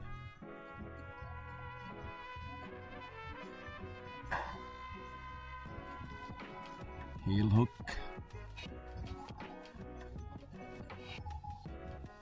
Switch to toe. But no, not able to reach the zone hold. Maybe touched it. Hard to judge from this angle. But that's not enough. The camera operator gives us a little bit better close-up. Thank you for that. Definitely last try, 10 seconds left for Jura. Maybe possible for him to get the zone. No. Not this time. Not this time. Time to rest. And bring out the next ones.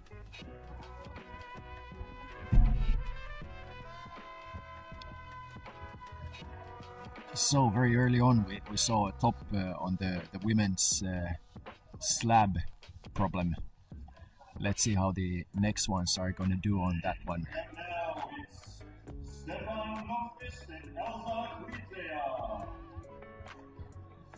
So Stefan and Elsa next.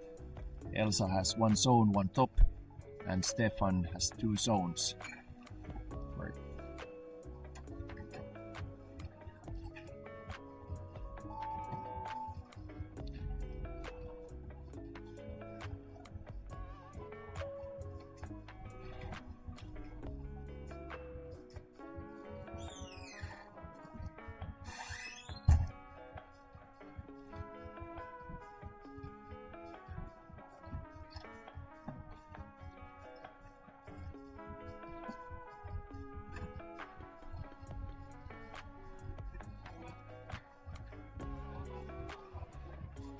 Stefan quickly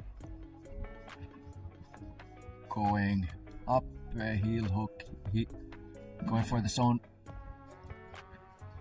Going for the zone with the right hand.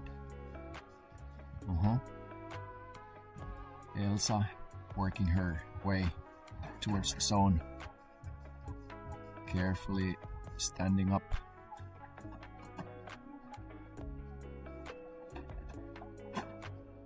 Looking good. Yes, that certainly is already using the hold. Is she able to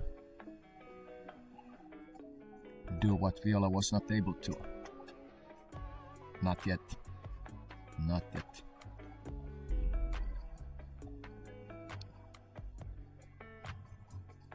Stefan getting ready for a new try.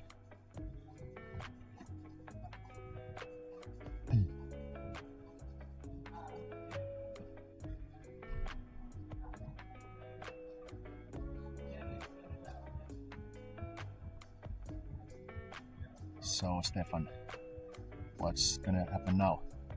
With the left hand now, yes.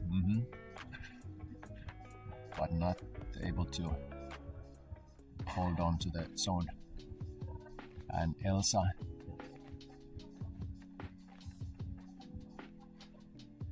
again on the zone, and it seems that reaching the zone seems I'd say relatively easy on the women's boulder, but from there on then the next move, now Elsa is trying it statically and seems good.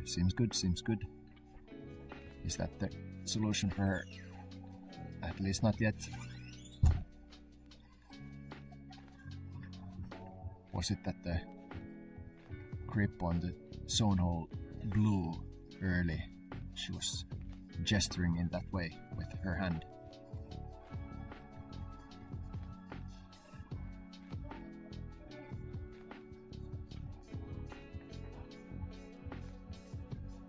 Stefan getting ready for next try.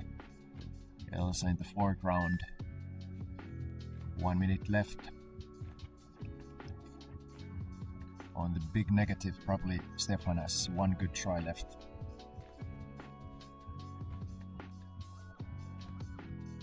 And I don't think with 45 seconds that Elsa has more than one either. There we go. Go Elsa.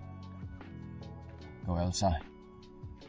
Decisive now to go establish the black one. Yeah, and she does it. Yes. Now the last part was easy. It seemed, because it was possible to do just as a balance and reach with two hands, but maybe it was just that it seemed easy.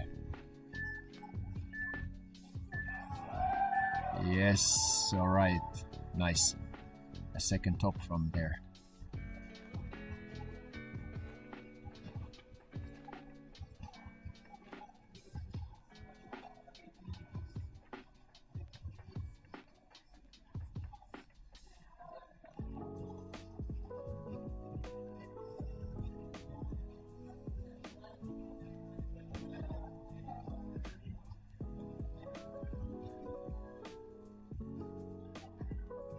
So no zone for Henrik.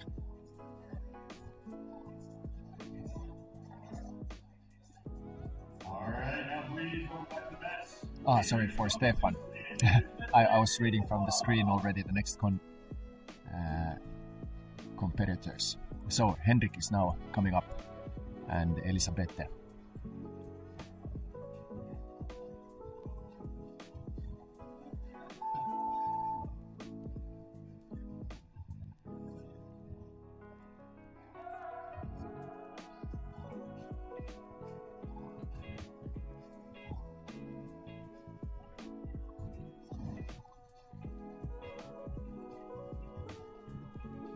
So far, I think Viola was the only one who started the boulder from the other side of the volume. Everyone else has started from the camera side. Henrik on the first go, not quite confident move to the zone hold. A little bit like, okay, I'll go, but I don't know what to do. Elisabeth going for the zone, yes. That's a zone for her.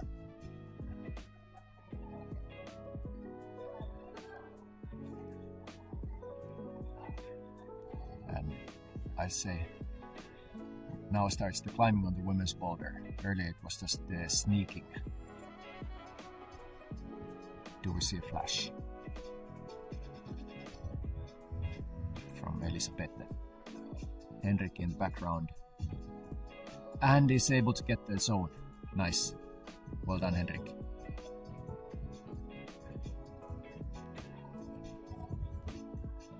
Elisabeth carefully making her way. She doesn't want to lose the flash.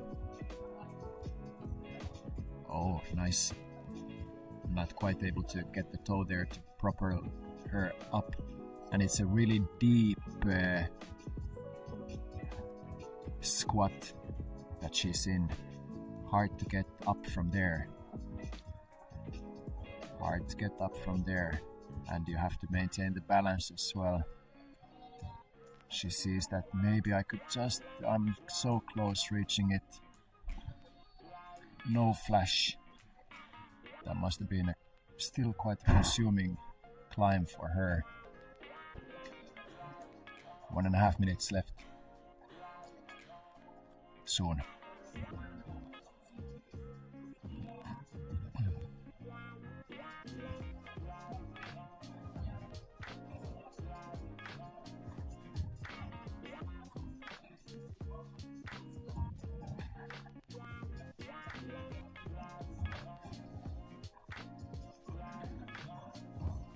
I hope that Elisabeth now during the next minute tops out, because it would be such a heartbreaker for her.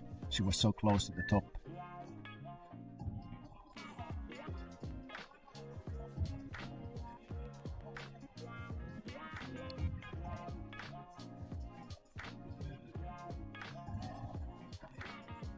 Elisabeth a little bit maybe rushed in that attempt. And that now there was actually 2 attempts you saw, I believe. She lifted her leg up from the mat, and that counts as one more attempt. Henrik in the background, going again. Probably the last try. Will he still go for a quick one? 17 seconds? I don't think so. There's no point really. So Elisabeth was very close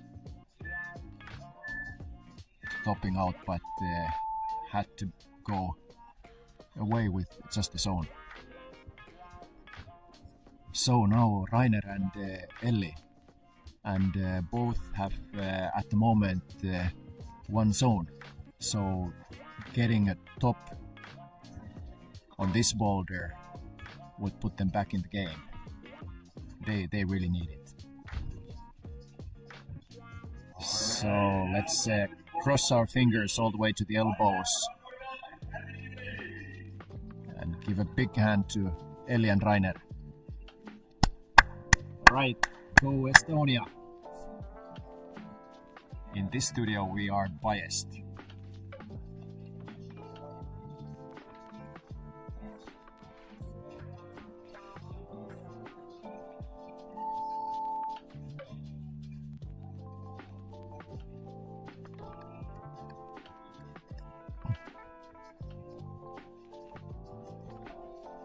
Having said that, I'm ever so happy that Fedir and the other hard crushers came from abroad to show us that, alright, this is what you have to be able to do to excel in international level. But of course, we cheer for our own and Rainer quickly, and now looks really solid. And just as I said that, I jinxed it. Ellie is doing the sneaky part of the boulder, the slab. Going for the zone and trying to do this dynamically. You're not allowed to use the signage either. So even if the zone mark would be close and perhaps you could pinch the edges of this zone hole, the marker there on the wall, and that's not allowed.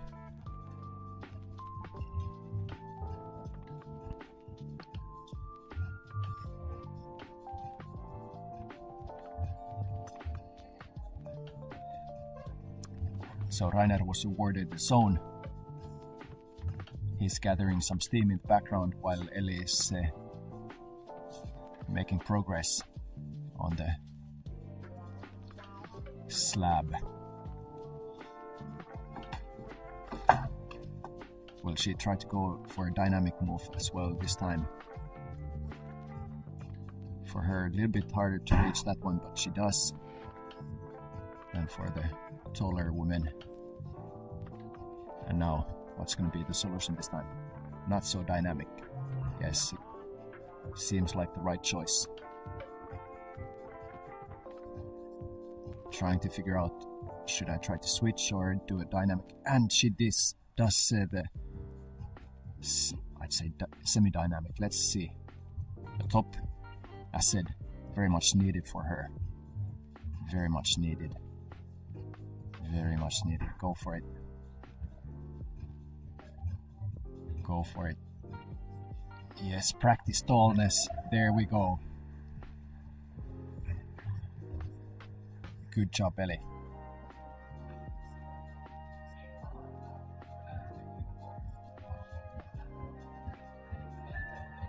So, Rainer has 1 minute. He has his own.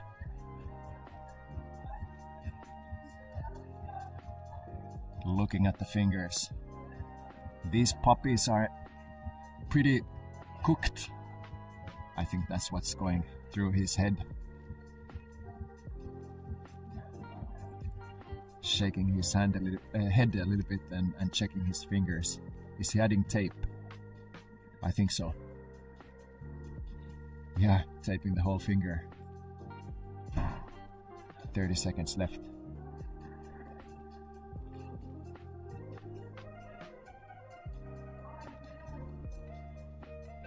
Yeah, that was it. Zone for Rainer. Let's see where that leads him. The men's boulder looks really, really tough and physical.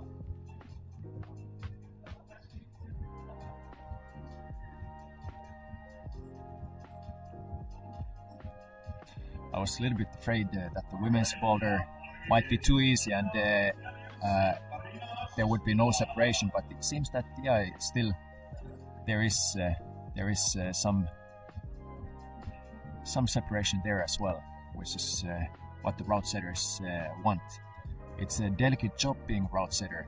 You have to know or guess work what the competitors can climb before they have ever seen the boulder, because you want to have people climb it, you want some to top it, you want some not to make it far, and then get clear separation between the athletes. So now Ignas and Arina, our Lithuanian duo. Ignas making fast progress to the zone hold, while Arina is still figuring out what to do, and she decides to go the Viola way from the other side of this volume. Ignas already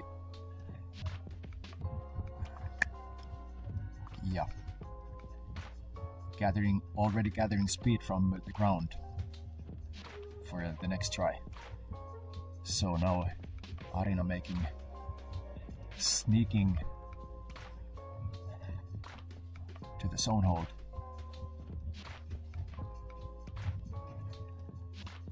Tiptoeing on the volcano hold there, blue one.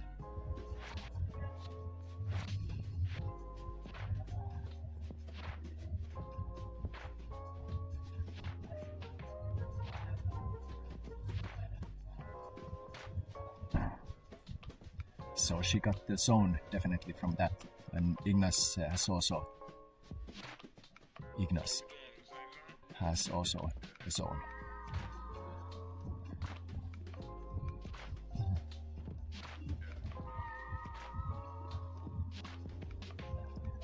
Would be nice to see a top on the men's boulder, so we have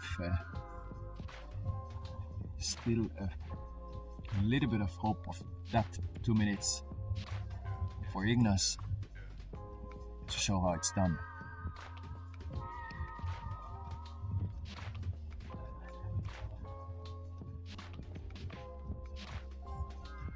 Arina again.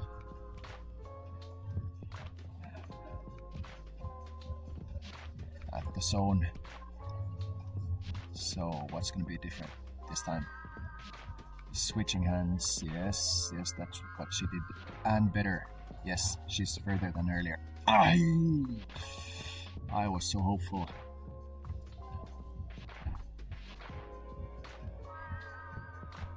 $1:15 left. I think Arina has one more shot to the top. But she has to either fail early or then go all the way. Otherwise time is not going to be, there's not going to be enough time.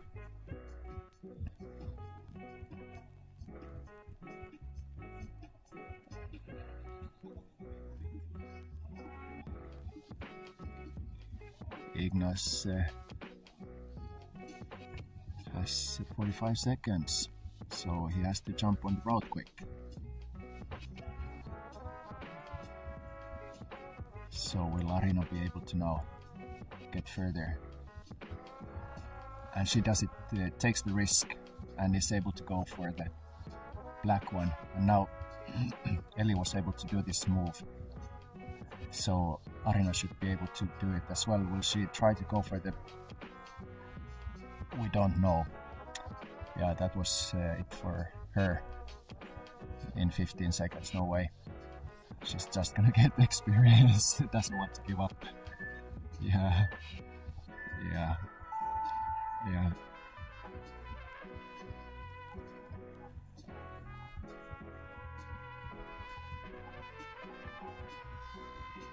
Fighter.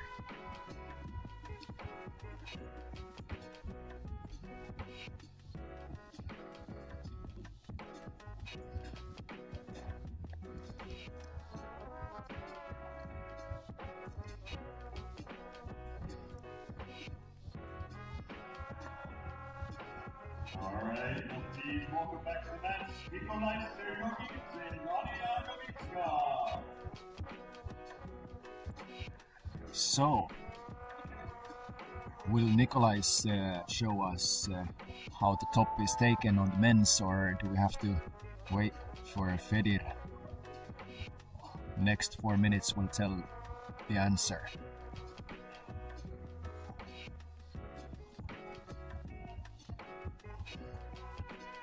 So Anja so far has one zone.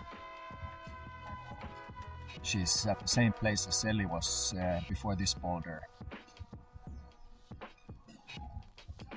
So desperately needs a top from here to be in the game for the podium, I believe.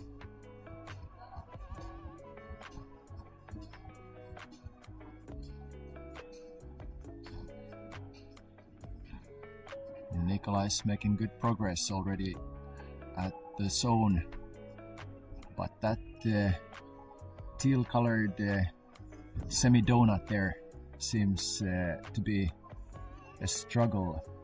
I think Ignas was able to hold it for a while, but that's the furthest. Or was someone able to touch the black bar on the left? But the top horizontal, second last big hold there is untouched so far on the men's boulder. So both Anja and Nikolais have reached the zone. Do we see top 2.5 minutes roughly?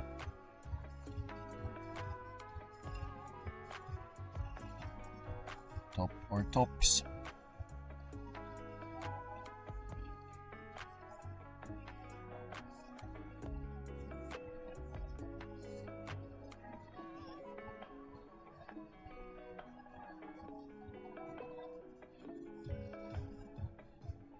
Go Nikolais. Go on. Yes. He's able to hold on to the semi-donut.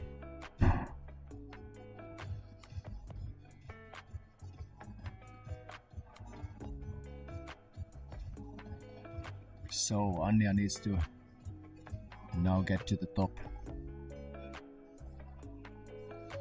Dynamic solution attempt. Didn't bring the results she was hoping for. 1.5 minutes left. Enough time for a good attempt. But tight for 2.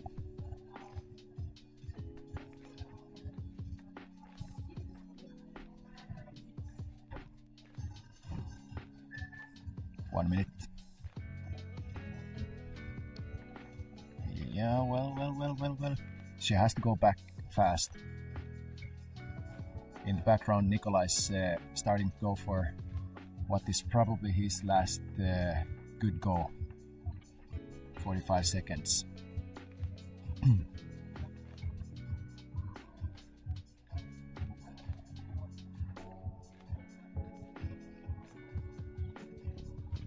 Let's watch.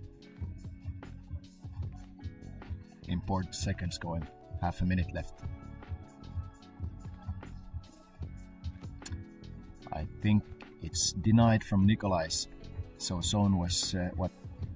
But now Anja still has 13 seconds left, and she really needs this one. She really needs, and she's able to do it. Yes, great save. She must be happy now.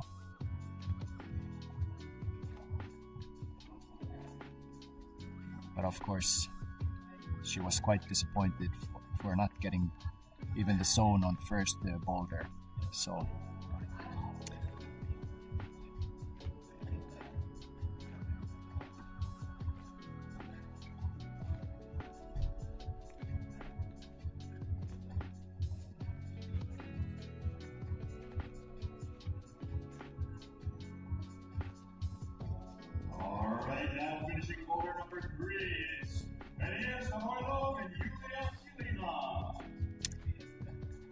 So now the 2 GOATs, as the youngsters would say, greatest of all time.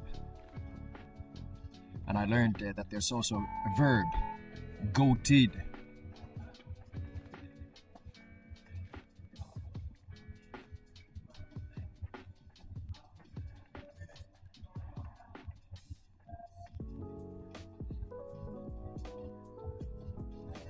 Fedir going for the first jump. Let's see if this is going to be a 40-second job for him. In the zone already. And now comes the what proved to be tough for the others. Yeah, okay. Examining the hold. Changing tactics. Gathering speed from the mats. Wasn't 40-second job for Fedir either. In the meanwhile, Julia going for a new attempt.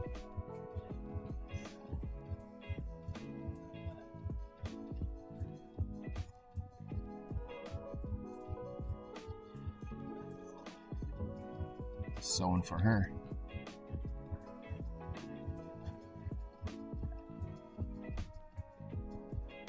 She's not quite as comfortable as I maybe would have expected on that move.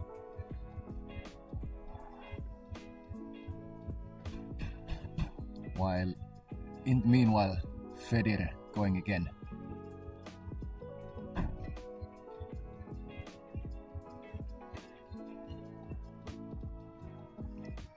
Oh, nice, nice. That's a new one. We didn't see that from anyone else. What Federer is doing in the background. But was it the right thing to do? That's the question.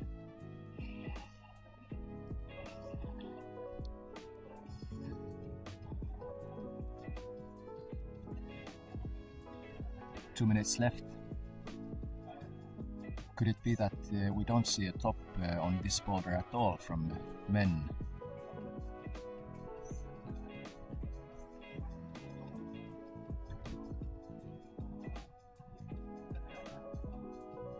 So now Julia.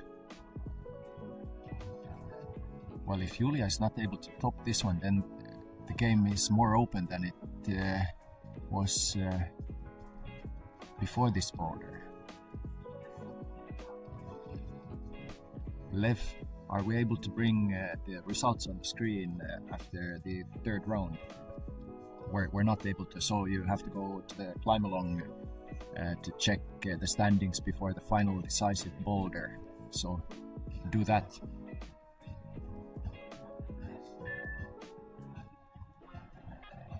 So both have 1 minute.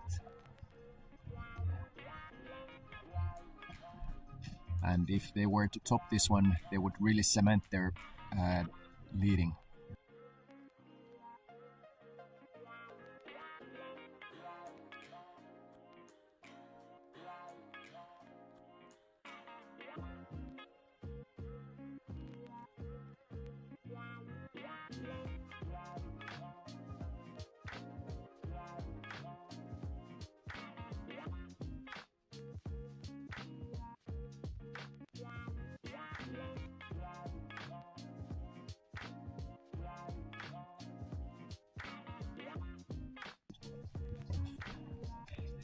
So Julia now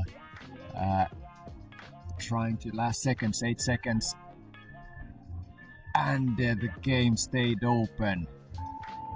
Well, we would have wanted to see a top on the men's.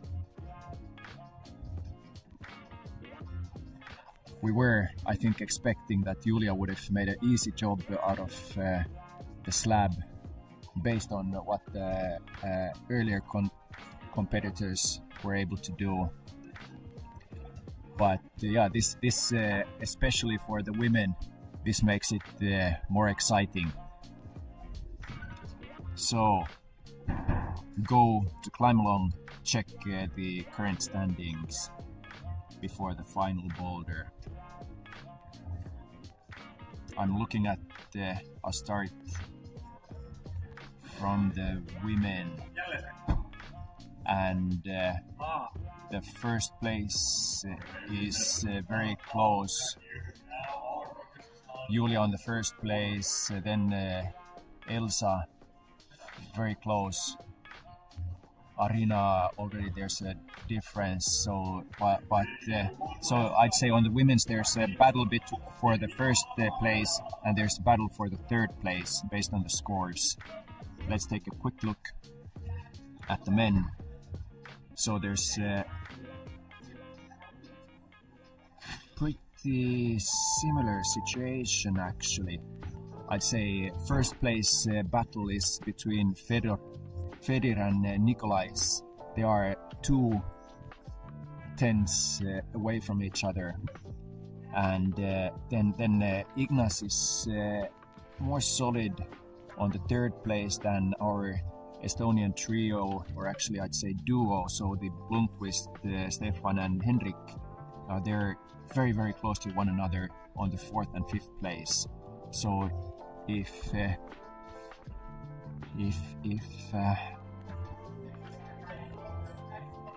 one of them tops and Ignas doesn't get the top, so we see an Estonian on the men's third place.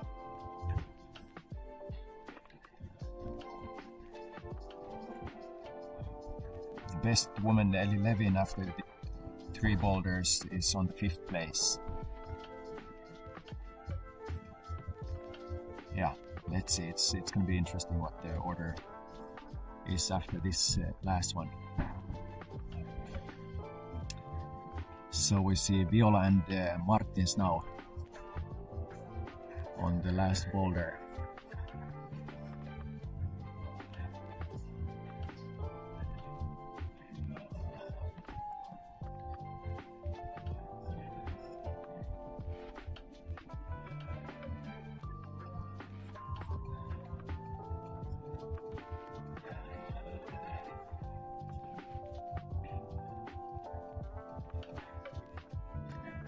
At the moment on the screen we see women's zone. We don't see the top hold at the moment.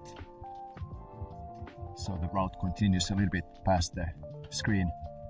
Martins on the background is consistently able to make the first moves to the men's zone and is trying to figure out the way to move past that. There are quite a few moves to get to the top past the zone, whereas for the women the zone is quite far from the start.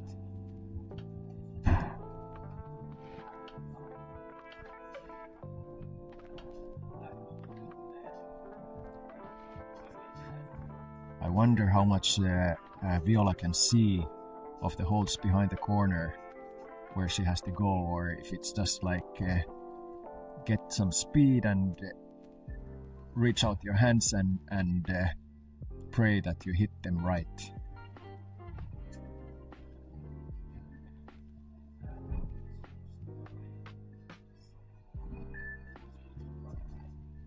Martins again clears the first dynamic move and almost able to do the second one on in row as well. Viola close to being able to, but I think she's trying to stop the movement there. I wonder if that's the beta, or you would just have to go continue the momentum and get to the balls. That's what she tries now, but falls a little bit short. Rapid fire, 15 seconds left.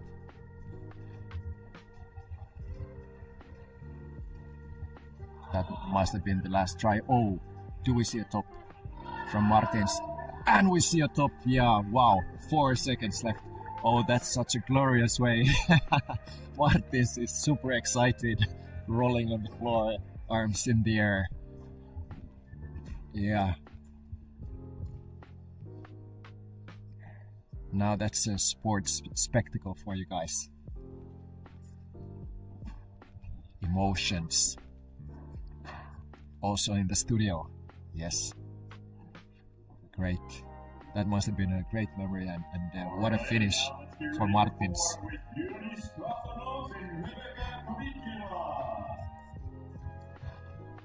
He must feel like a winner already. I don't know where it gets him, but yeah. In the final standing.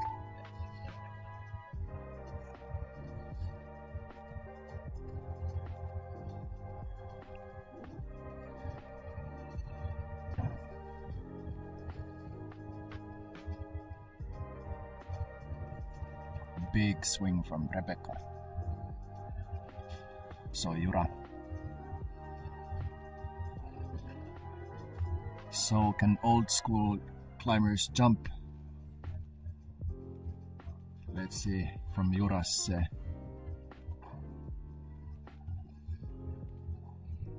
I don't know if I'm doing injustice by calling him old school climber, but he's been just climbing so long that comp style came during his career, so he didn't grow up with that. Seems that he masters also that, but now comes a second difficult move, and definitely not static.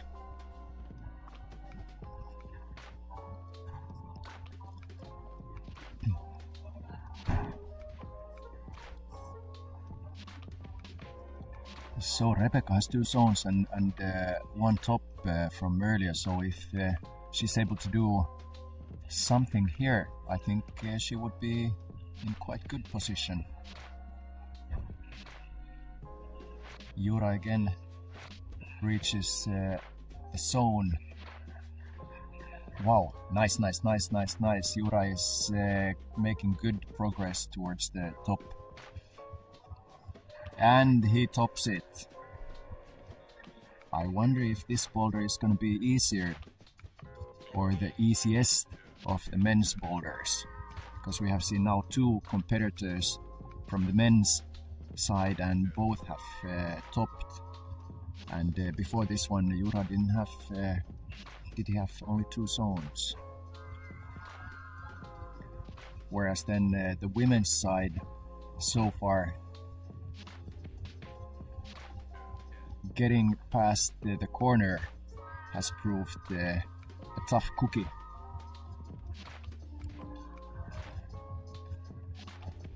Rebecca trying to skip the crimper on the corner, trying to go for the first ball. Failing on that one must be a skin eater, but when it's the 4th boulder, it doesn't matter anymore. 110.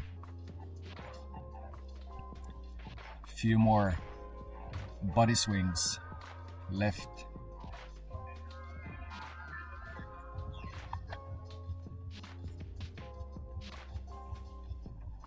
More chalk. More tape. Yeah, I said it is a skin eater. Layer of tape, maybe that gives the result. Or at least stops the bleeding.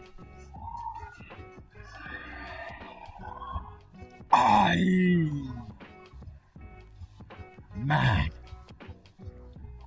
30 seconds. Now she wants it. She knows that it's so close. I just have to focus on that moment. Yeah. Nice. Nice. 15 seconds. Get the zone. Wrestle. Adrenaline must be like sky high. She hears the beeps, has to go. Yeah. As long as she's alright. Again, getting the zone. She must be like, okay, yeah, pretty good. Pretty damn good. Didn't get the top, but I'm happy that I got this big swing. Getting congratulated by her fan club there.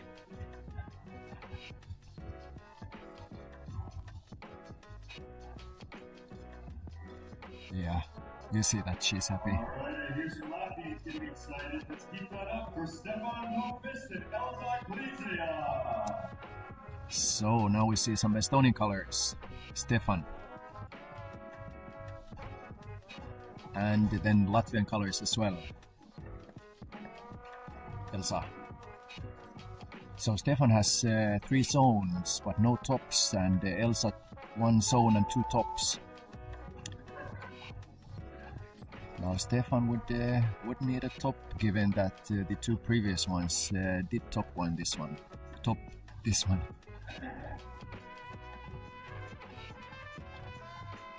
And for Elsa, getting 3 tops and 1 zone, if she tops this one, that should put her in a strong position.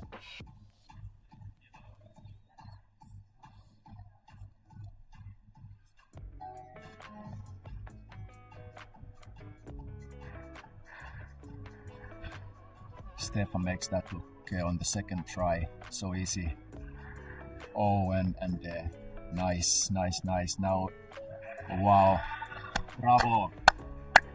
Yeah, that was a quick one, and it could be that it comes down to tries, and there was so very few tries for Stefan on that boulder that it might just make the difference. Elsa is also, look at the fingers. I think at least 8 of them are taped. And also the right ankle.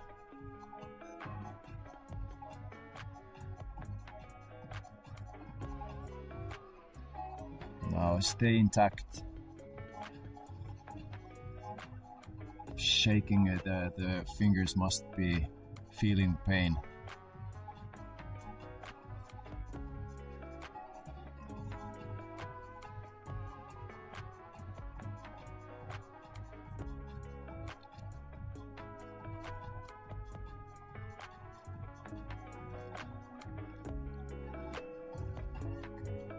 I've heard that some climbers they take painkillers. I don't know if that's a really smart move, but yeah, when your fingers are really sensitive, then the painkillers might just kind of be what you need to deliver in the finals.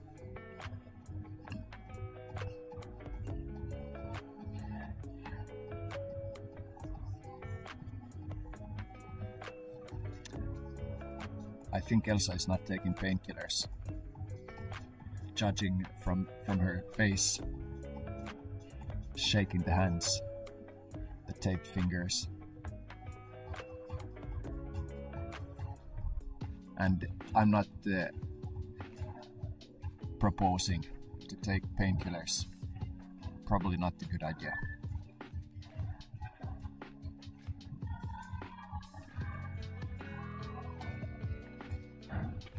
She wants to go for the crimper and then to the first ball.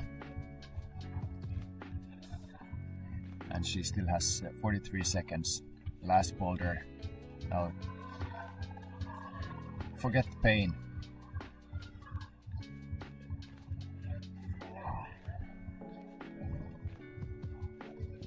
"30 seconds. Very last tries. Can she really squeeze last bits of energy?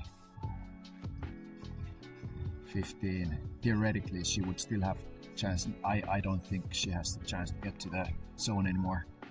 10 seconds. She was throwing away the bits of tape. Nope.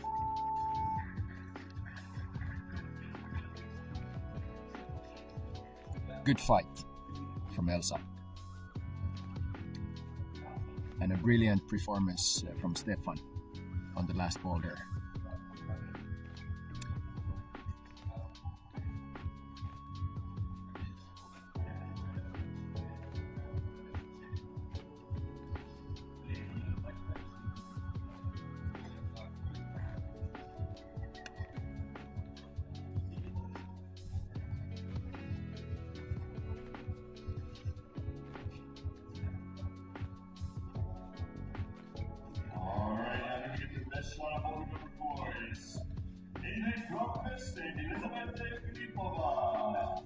So, now we see Elisabette and Henrik coming, and Elisabette is from Latvia, Henrik Ronimisministeerium athlete. Let's see how they do on the last boulder of the day.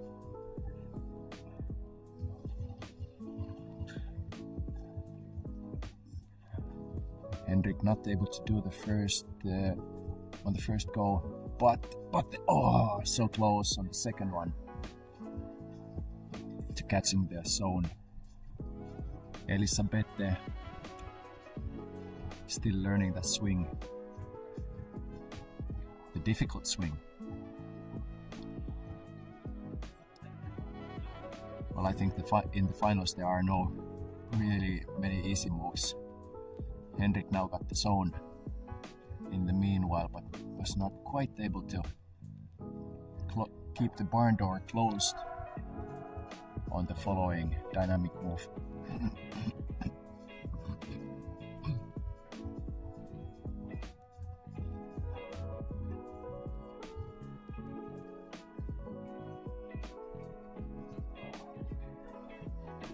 Henrik again on the zone. Elisabeth gathering momentum. And Henrik is able to get the next one. Now the top part seemed easier. And he's topped it. An important top. But yeah, let's see. It took him more tries than for Stefan. So if I said earlier that the Blomqvist bros were quite tight and they would need definitely a top from this boulder, and they would also need that Ignas doesn't top this one. So it's actually now in Ignas's hands, the third place, I'd say. Of course, we don't know what happens with our two leading Latvians, but let's say chances are that they will top the last boulder. Alright, now Elisabeth able to get the swing right, get to the zone, and will we see the first stop? She definitely has time, almost 1.5 minutes. A big wrestle from there. Using the small corner. There is a small chip. I see it now for the first time. There is a small chip to go for that, but she has to start it all over. 1 minute left. Yeah, I was just gonna say that must be quite consuming. She took so many tries to get to the balls and past the corner, that now having to do it all again in less than 1 minute with practically no rest, so that's gonna be a tough one. But she's ready for the challenge. So now she knows how much speed she needs. 30 seconds. Yeah, I think unfortunately not enough time.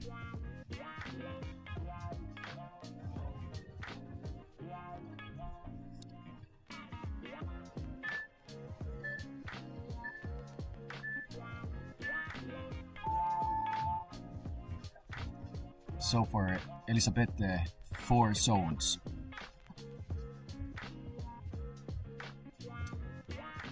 And very soon we'll see Estonian duo Elli Levin and Rainer Rantoja.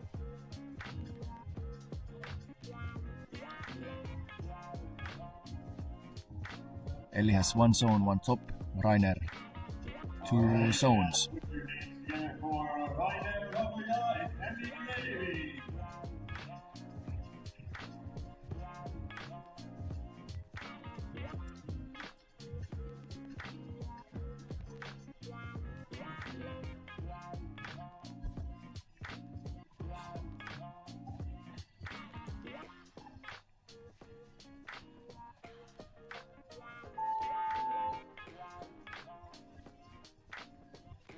So let's see what they have in store for us.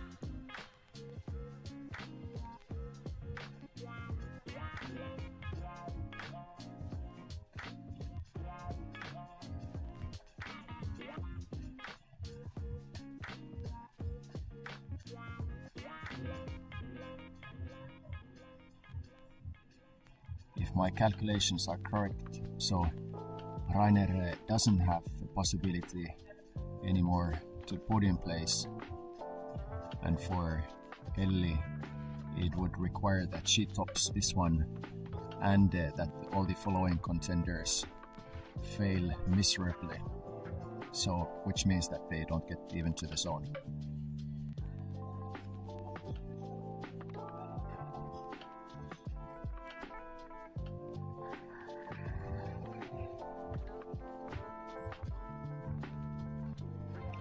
Rainer gets the zone.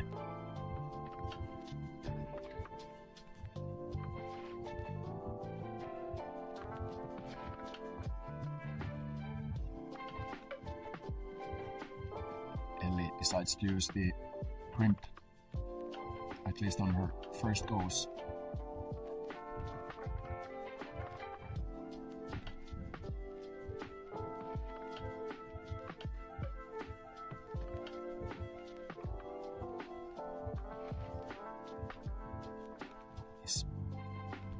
Is even bigger swing the answer?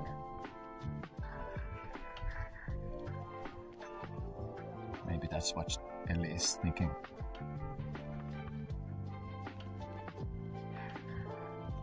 Rainer has figured out the way to the zone, but is still struggling to keep the barn door closed on the next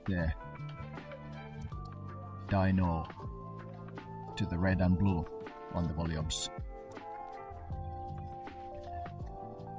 Ellie going for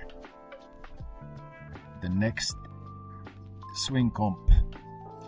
More speed.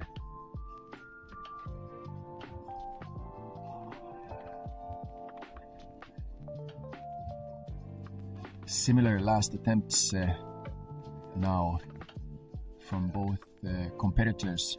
1.5 minutes left. They have to get do something a little bit different. What is it?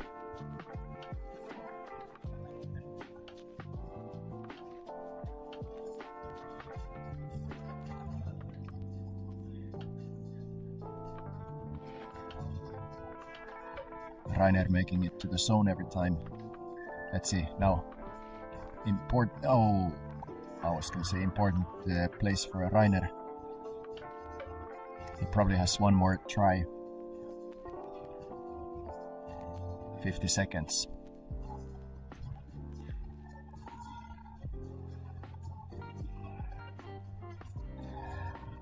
We probably don't see the distance well that the women have to cover in their jump.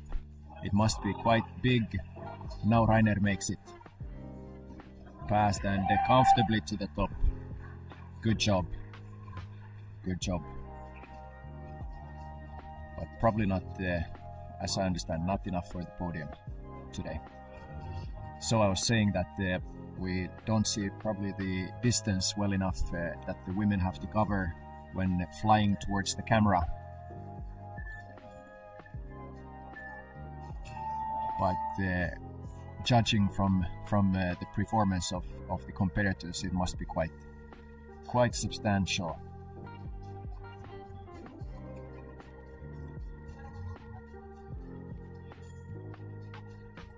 Because these ladies are not strangers to dynamic moves. And should you want to see for yourself, then from 2 o'clock today, you can come and give it a try. And well, many times the women's final routes, they are actually, when you have no limit of time, then they are doable. It's just that you have to, in the finals, you have to climb it in 4 minutes. You have to solve a complex problem in 4 minutes, and that's what keeps the number of tops down. So, as said, Ignas and Arina, our Lithuanian duo, we are laser focused on what Ignas does, because he could cement his podium place by topping this one out.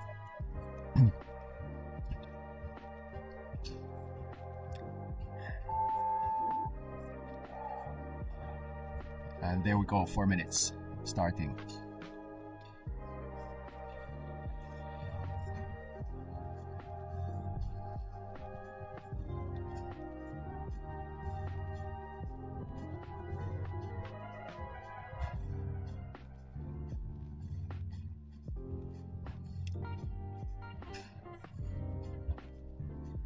So Arina is at the moment on the 4th place.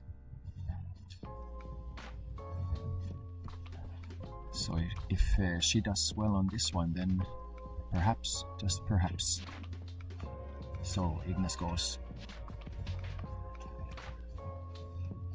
First one didn't bring the result he was hoping for.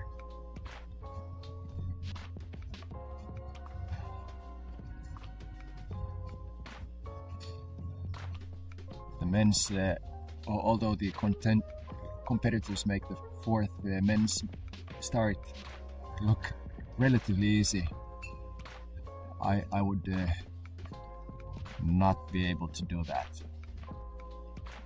It's such a flying thing that no way. Ignas is, I think, very, very close to getting to the podium. That could have been a tap for the third place there.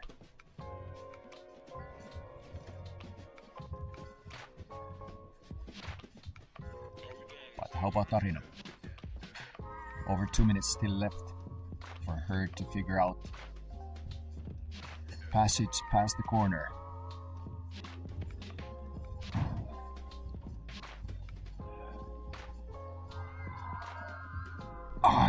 She was close. She has enough time to get that one.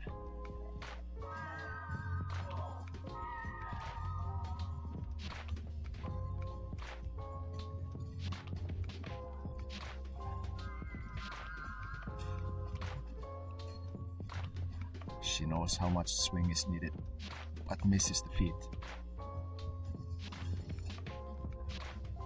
Maybe that adrenaline rush, that little bit of dark side, is exactly what she needs. Now for the send go. She was clearly upset.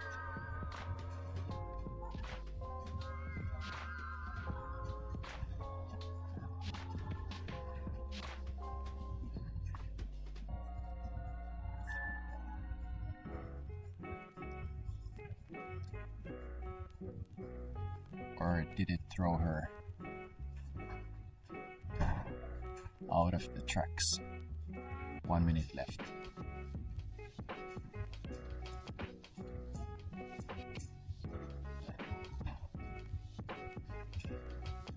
The tries are not getting better. Frustration.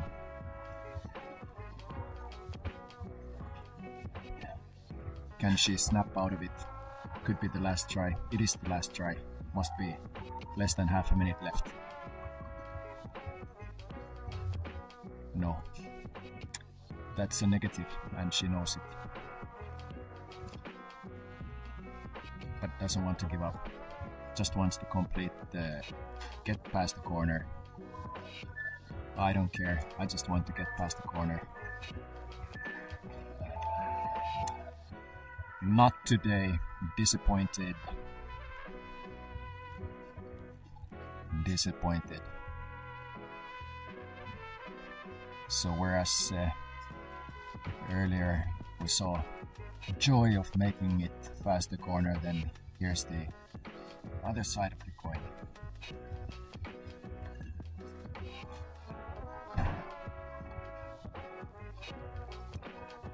So one zone, one top was her finals. From the other screen I see that she's throwing stuff. Luckily the judges don't see that.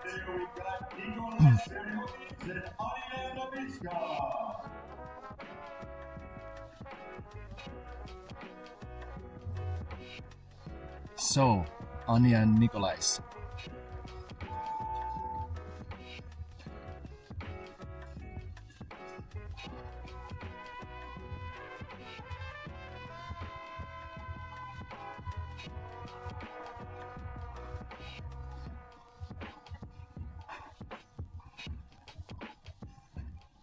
And Nikolais is confident that he has time to brush and send.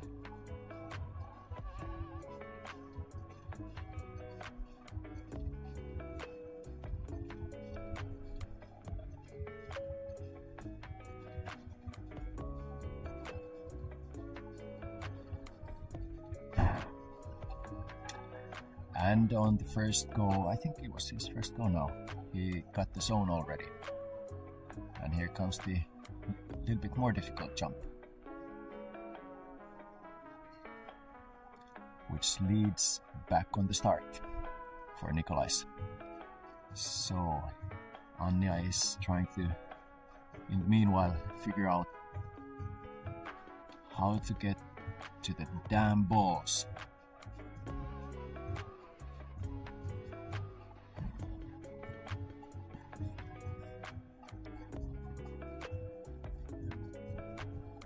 Nikolai is again on the zone, getting ready.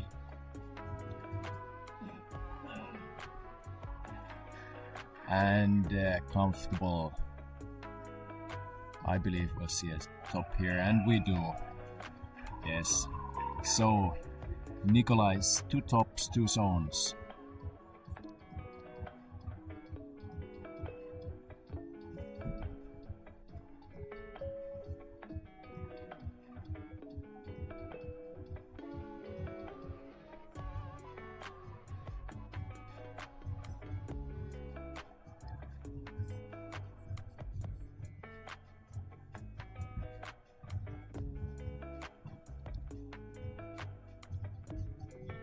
So, at the moment, Nikolai is on the first place, Ignas second, Stefan on the third, but Fedir would need to not even get zone for any Estonian representation on the men's podium places.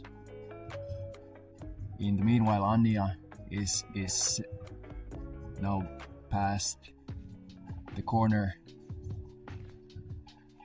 now on the zone, getting to the small chip on the corner. It was not maybe all that good, was it?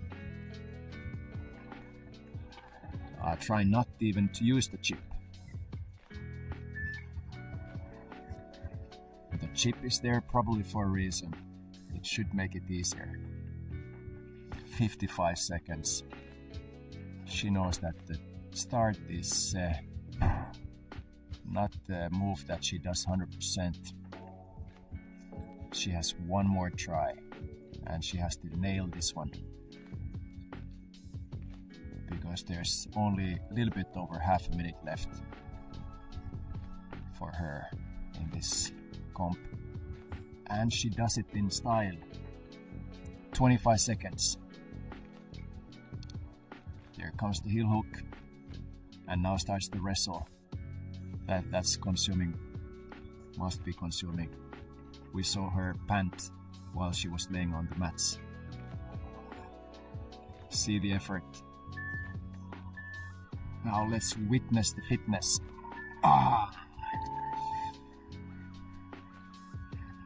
Exhausted.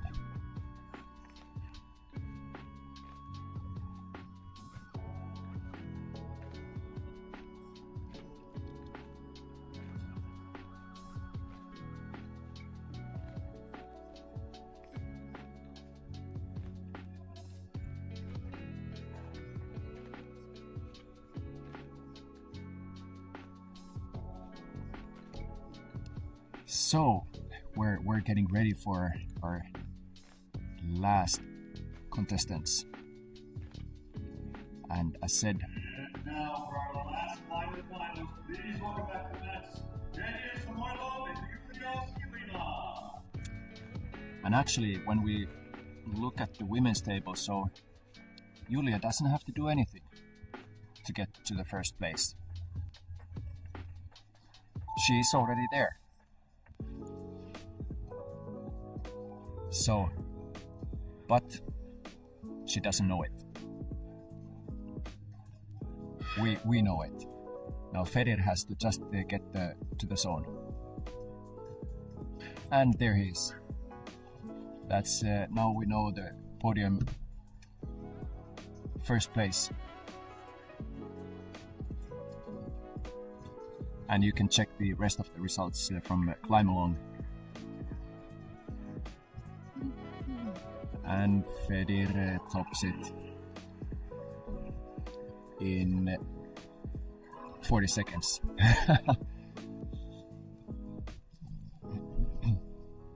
So Julia still fighting a little bit, struggling with the past the corner move. But she has time.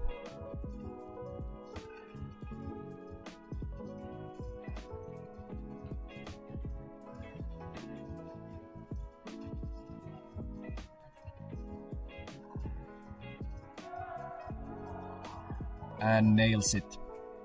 And now comes the wrestle part.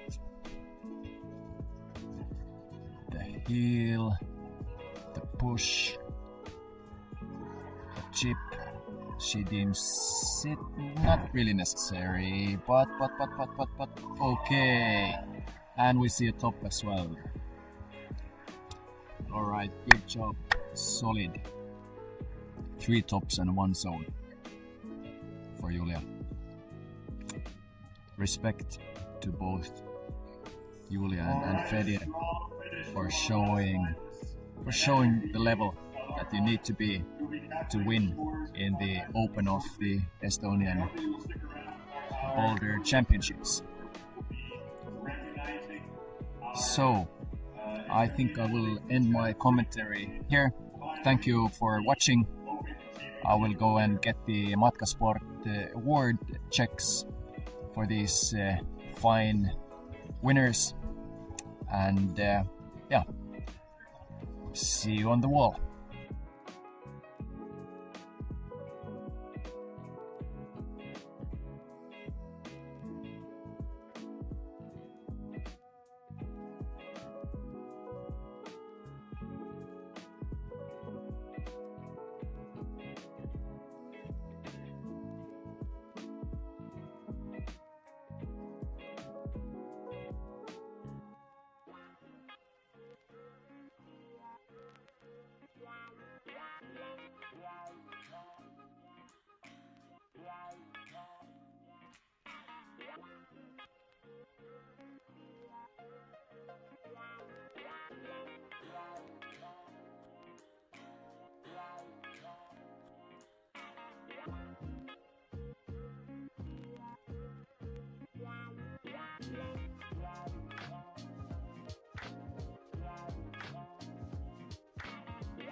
get started announcing all the winners of the Estonian Championships, we want to thank everyone that helped put on this competition, all the volunteers, Ruslan with the stream, our judges, Tomas and Veronica, officials, and especially a big shout out to all of the route setters that put in a lot of work to make this competition happen. Let's give everybody a round of applause.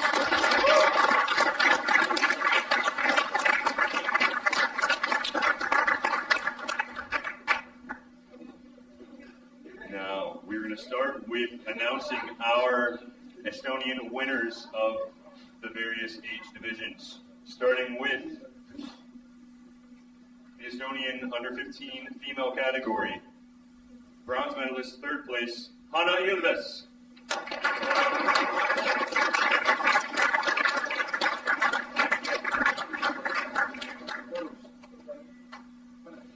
Second place, silver medal, Lara Cook.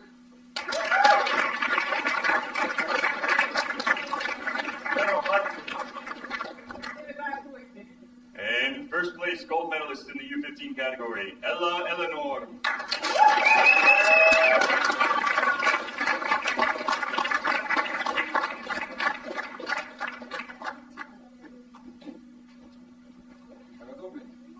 Congratulations, Ella, and all three of the U15 finalists.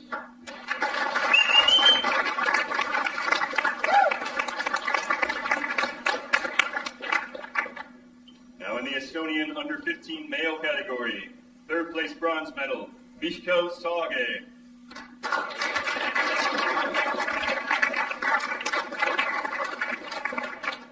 Second place silver medal, Hannes Onemar.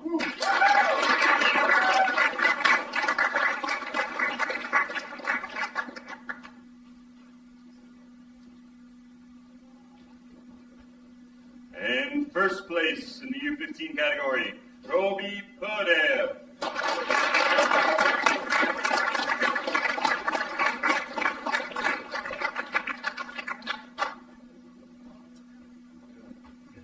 Congratulations to our podium finalists in the U15 category.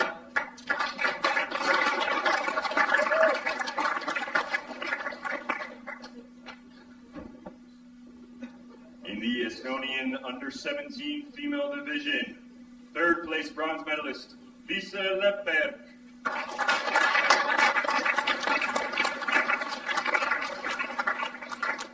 Second place silver medal, Haliki Hier.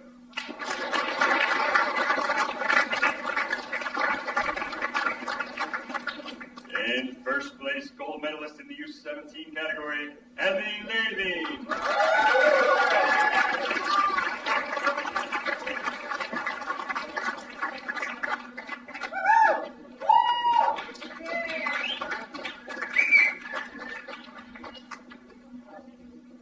Congratulations to Ellie and all three of our U17 finalists.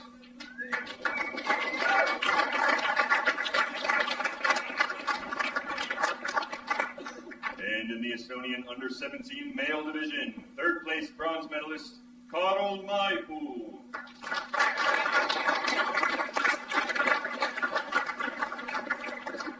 And second place silver medalist, Tomi Lõhmus.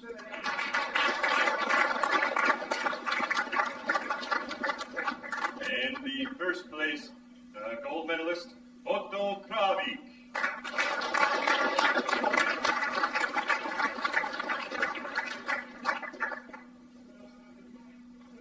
And for the Estonian under-19 male division, we've got third place bronze medalist, Karo Järvik.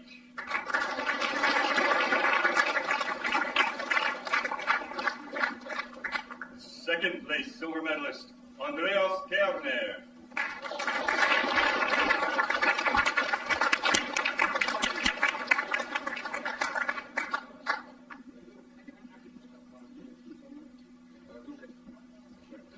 And first place gold medalist in the U19 male category, Taavet Son.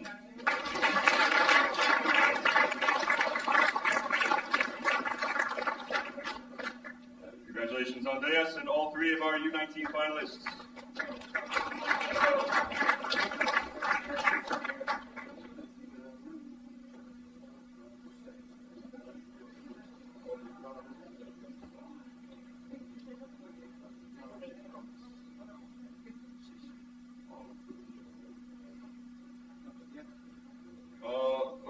if someone just arrived, we're going to go back to our Estonian U15 female silver medalist, Lara Cook.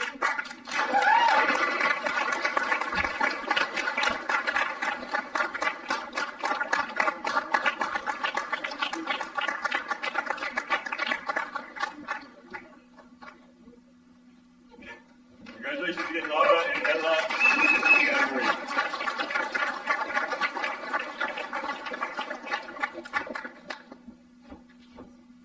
All right, moving on to our Estonian senior finalists, our podium finishers in the female division.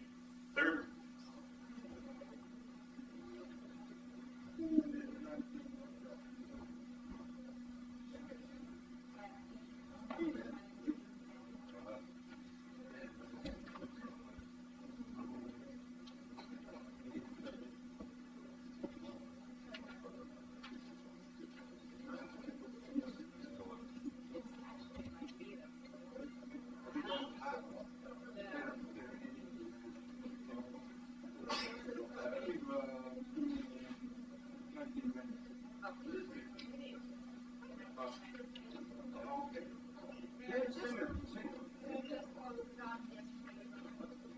Okay, in the Estonian senior female category, third place bronze medalist, Marlene Elma.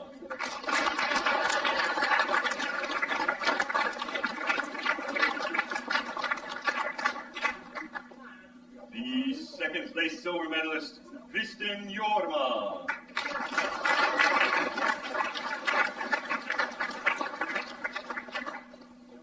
And first place gold medalist in senior female division, Miriam Övik.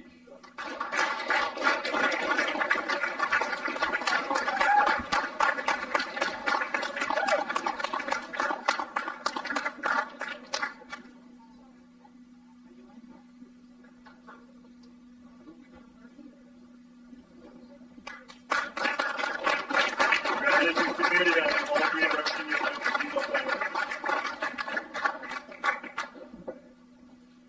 Now for the Estonian senior male category, third place bronze medalist, Rainer Randoja.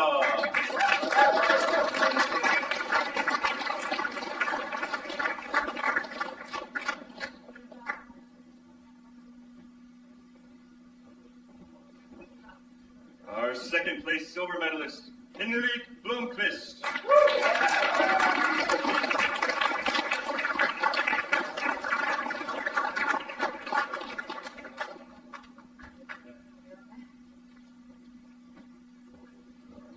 And for our first place gold medalist finisher, a special birthday shout out to Stefan Blomqvist.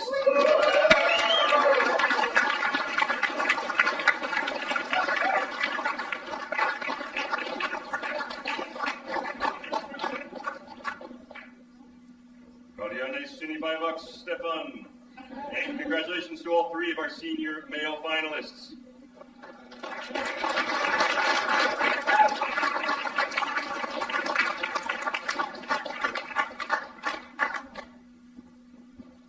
Now it's time to announce the winners of our open competition for this Estonian Boulder Championship 2026. In the open female category, third place bronze medalist, Rebecca Kubitjeva.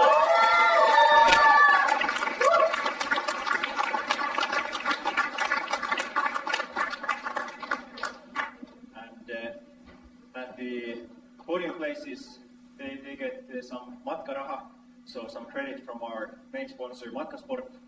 And now, those of you who travel abroad, you might want to know that Matkasport store at Järve Keskus is open, so you can go and spend it all on chalk and tape and whatnot. And for the third place, we have 100 euros in store for you. For the second place, 200, and for the first place, 300 euros. So that should already get some new rubber on your feet.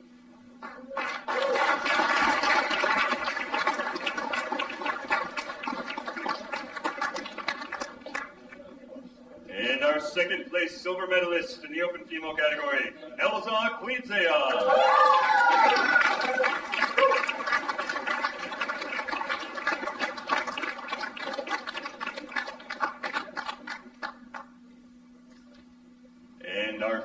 place gold medal finisher today in the open female category, Julia Silina.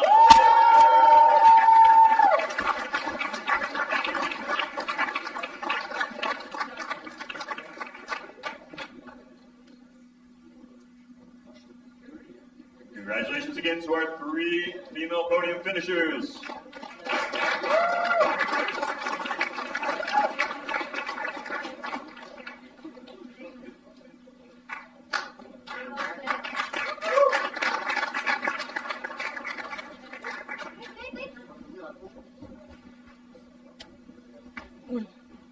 And our winners in the open male category for today's Estonian Boulder Championships 2026.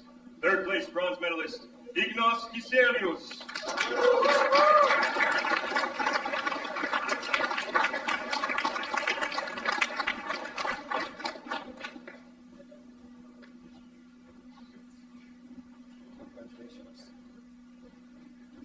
The 2nd place silver medalist, Nikolai Seryogin.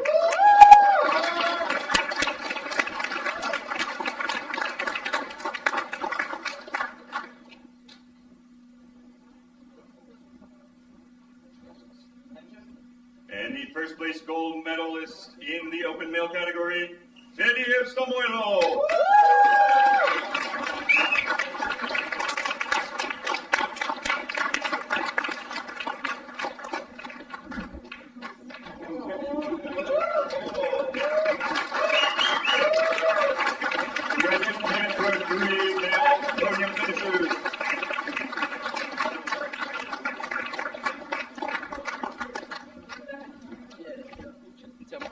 That's it for our podium ceremony. We want to say thank you again to everyone for coming to the competition this week.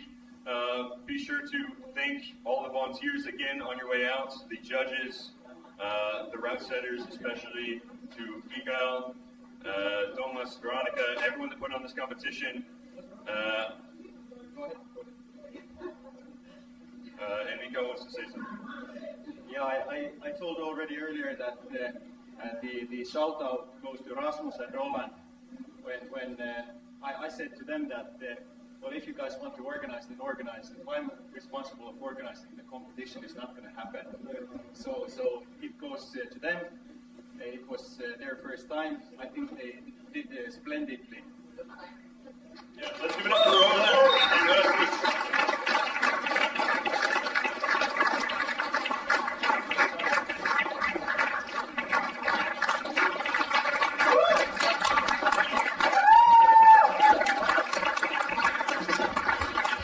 All right, thank you all for the competition.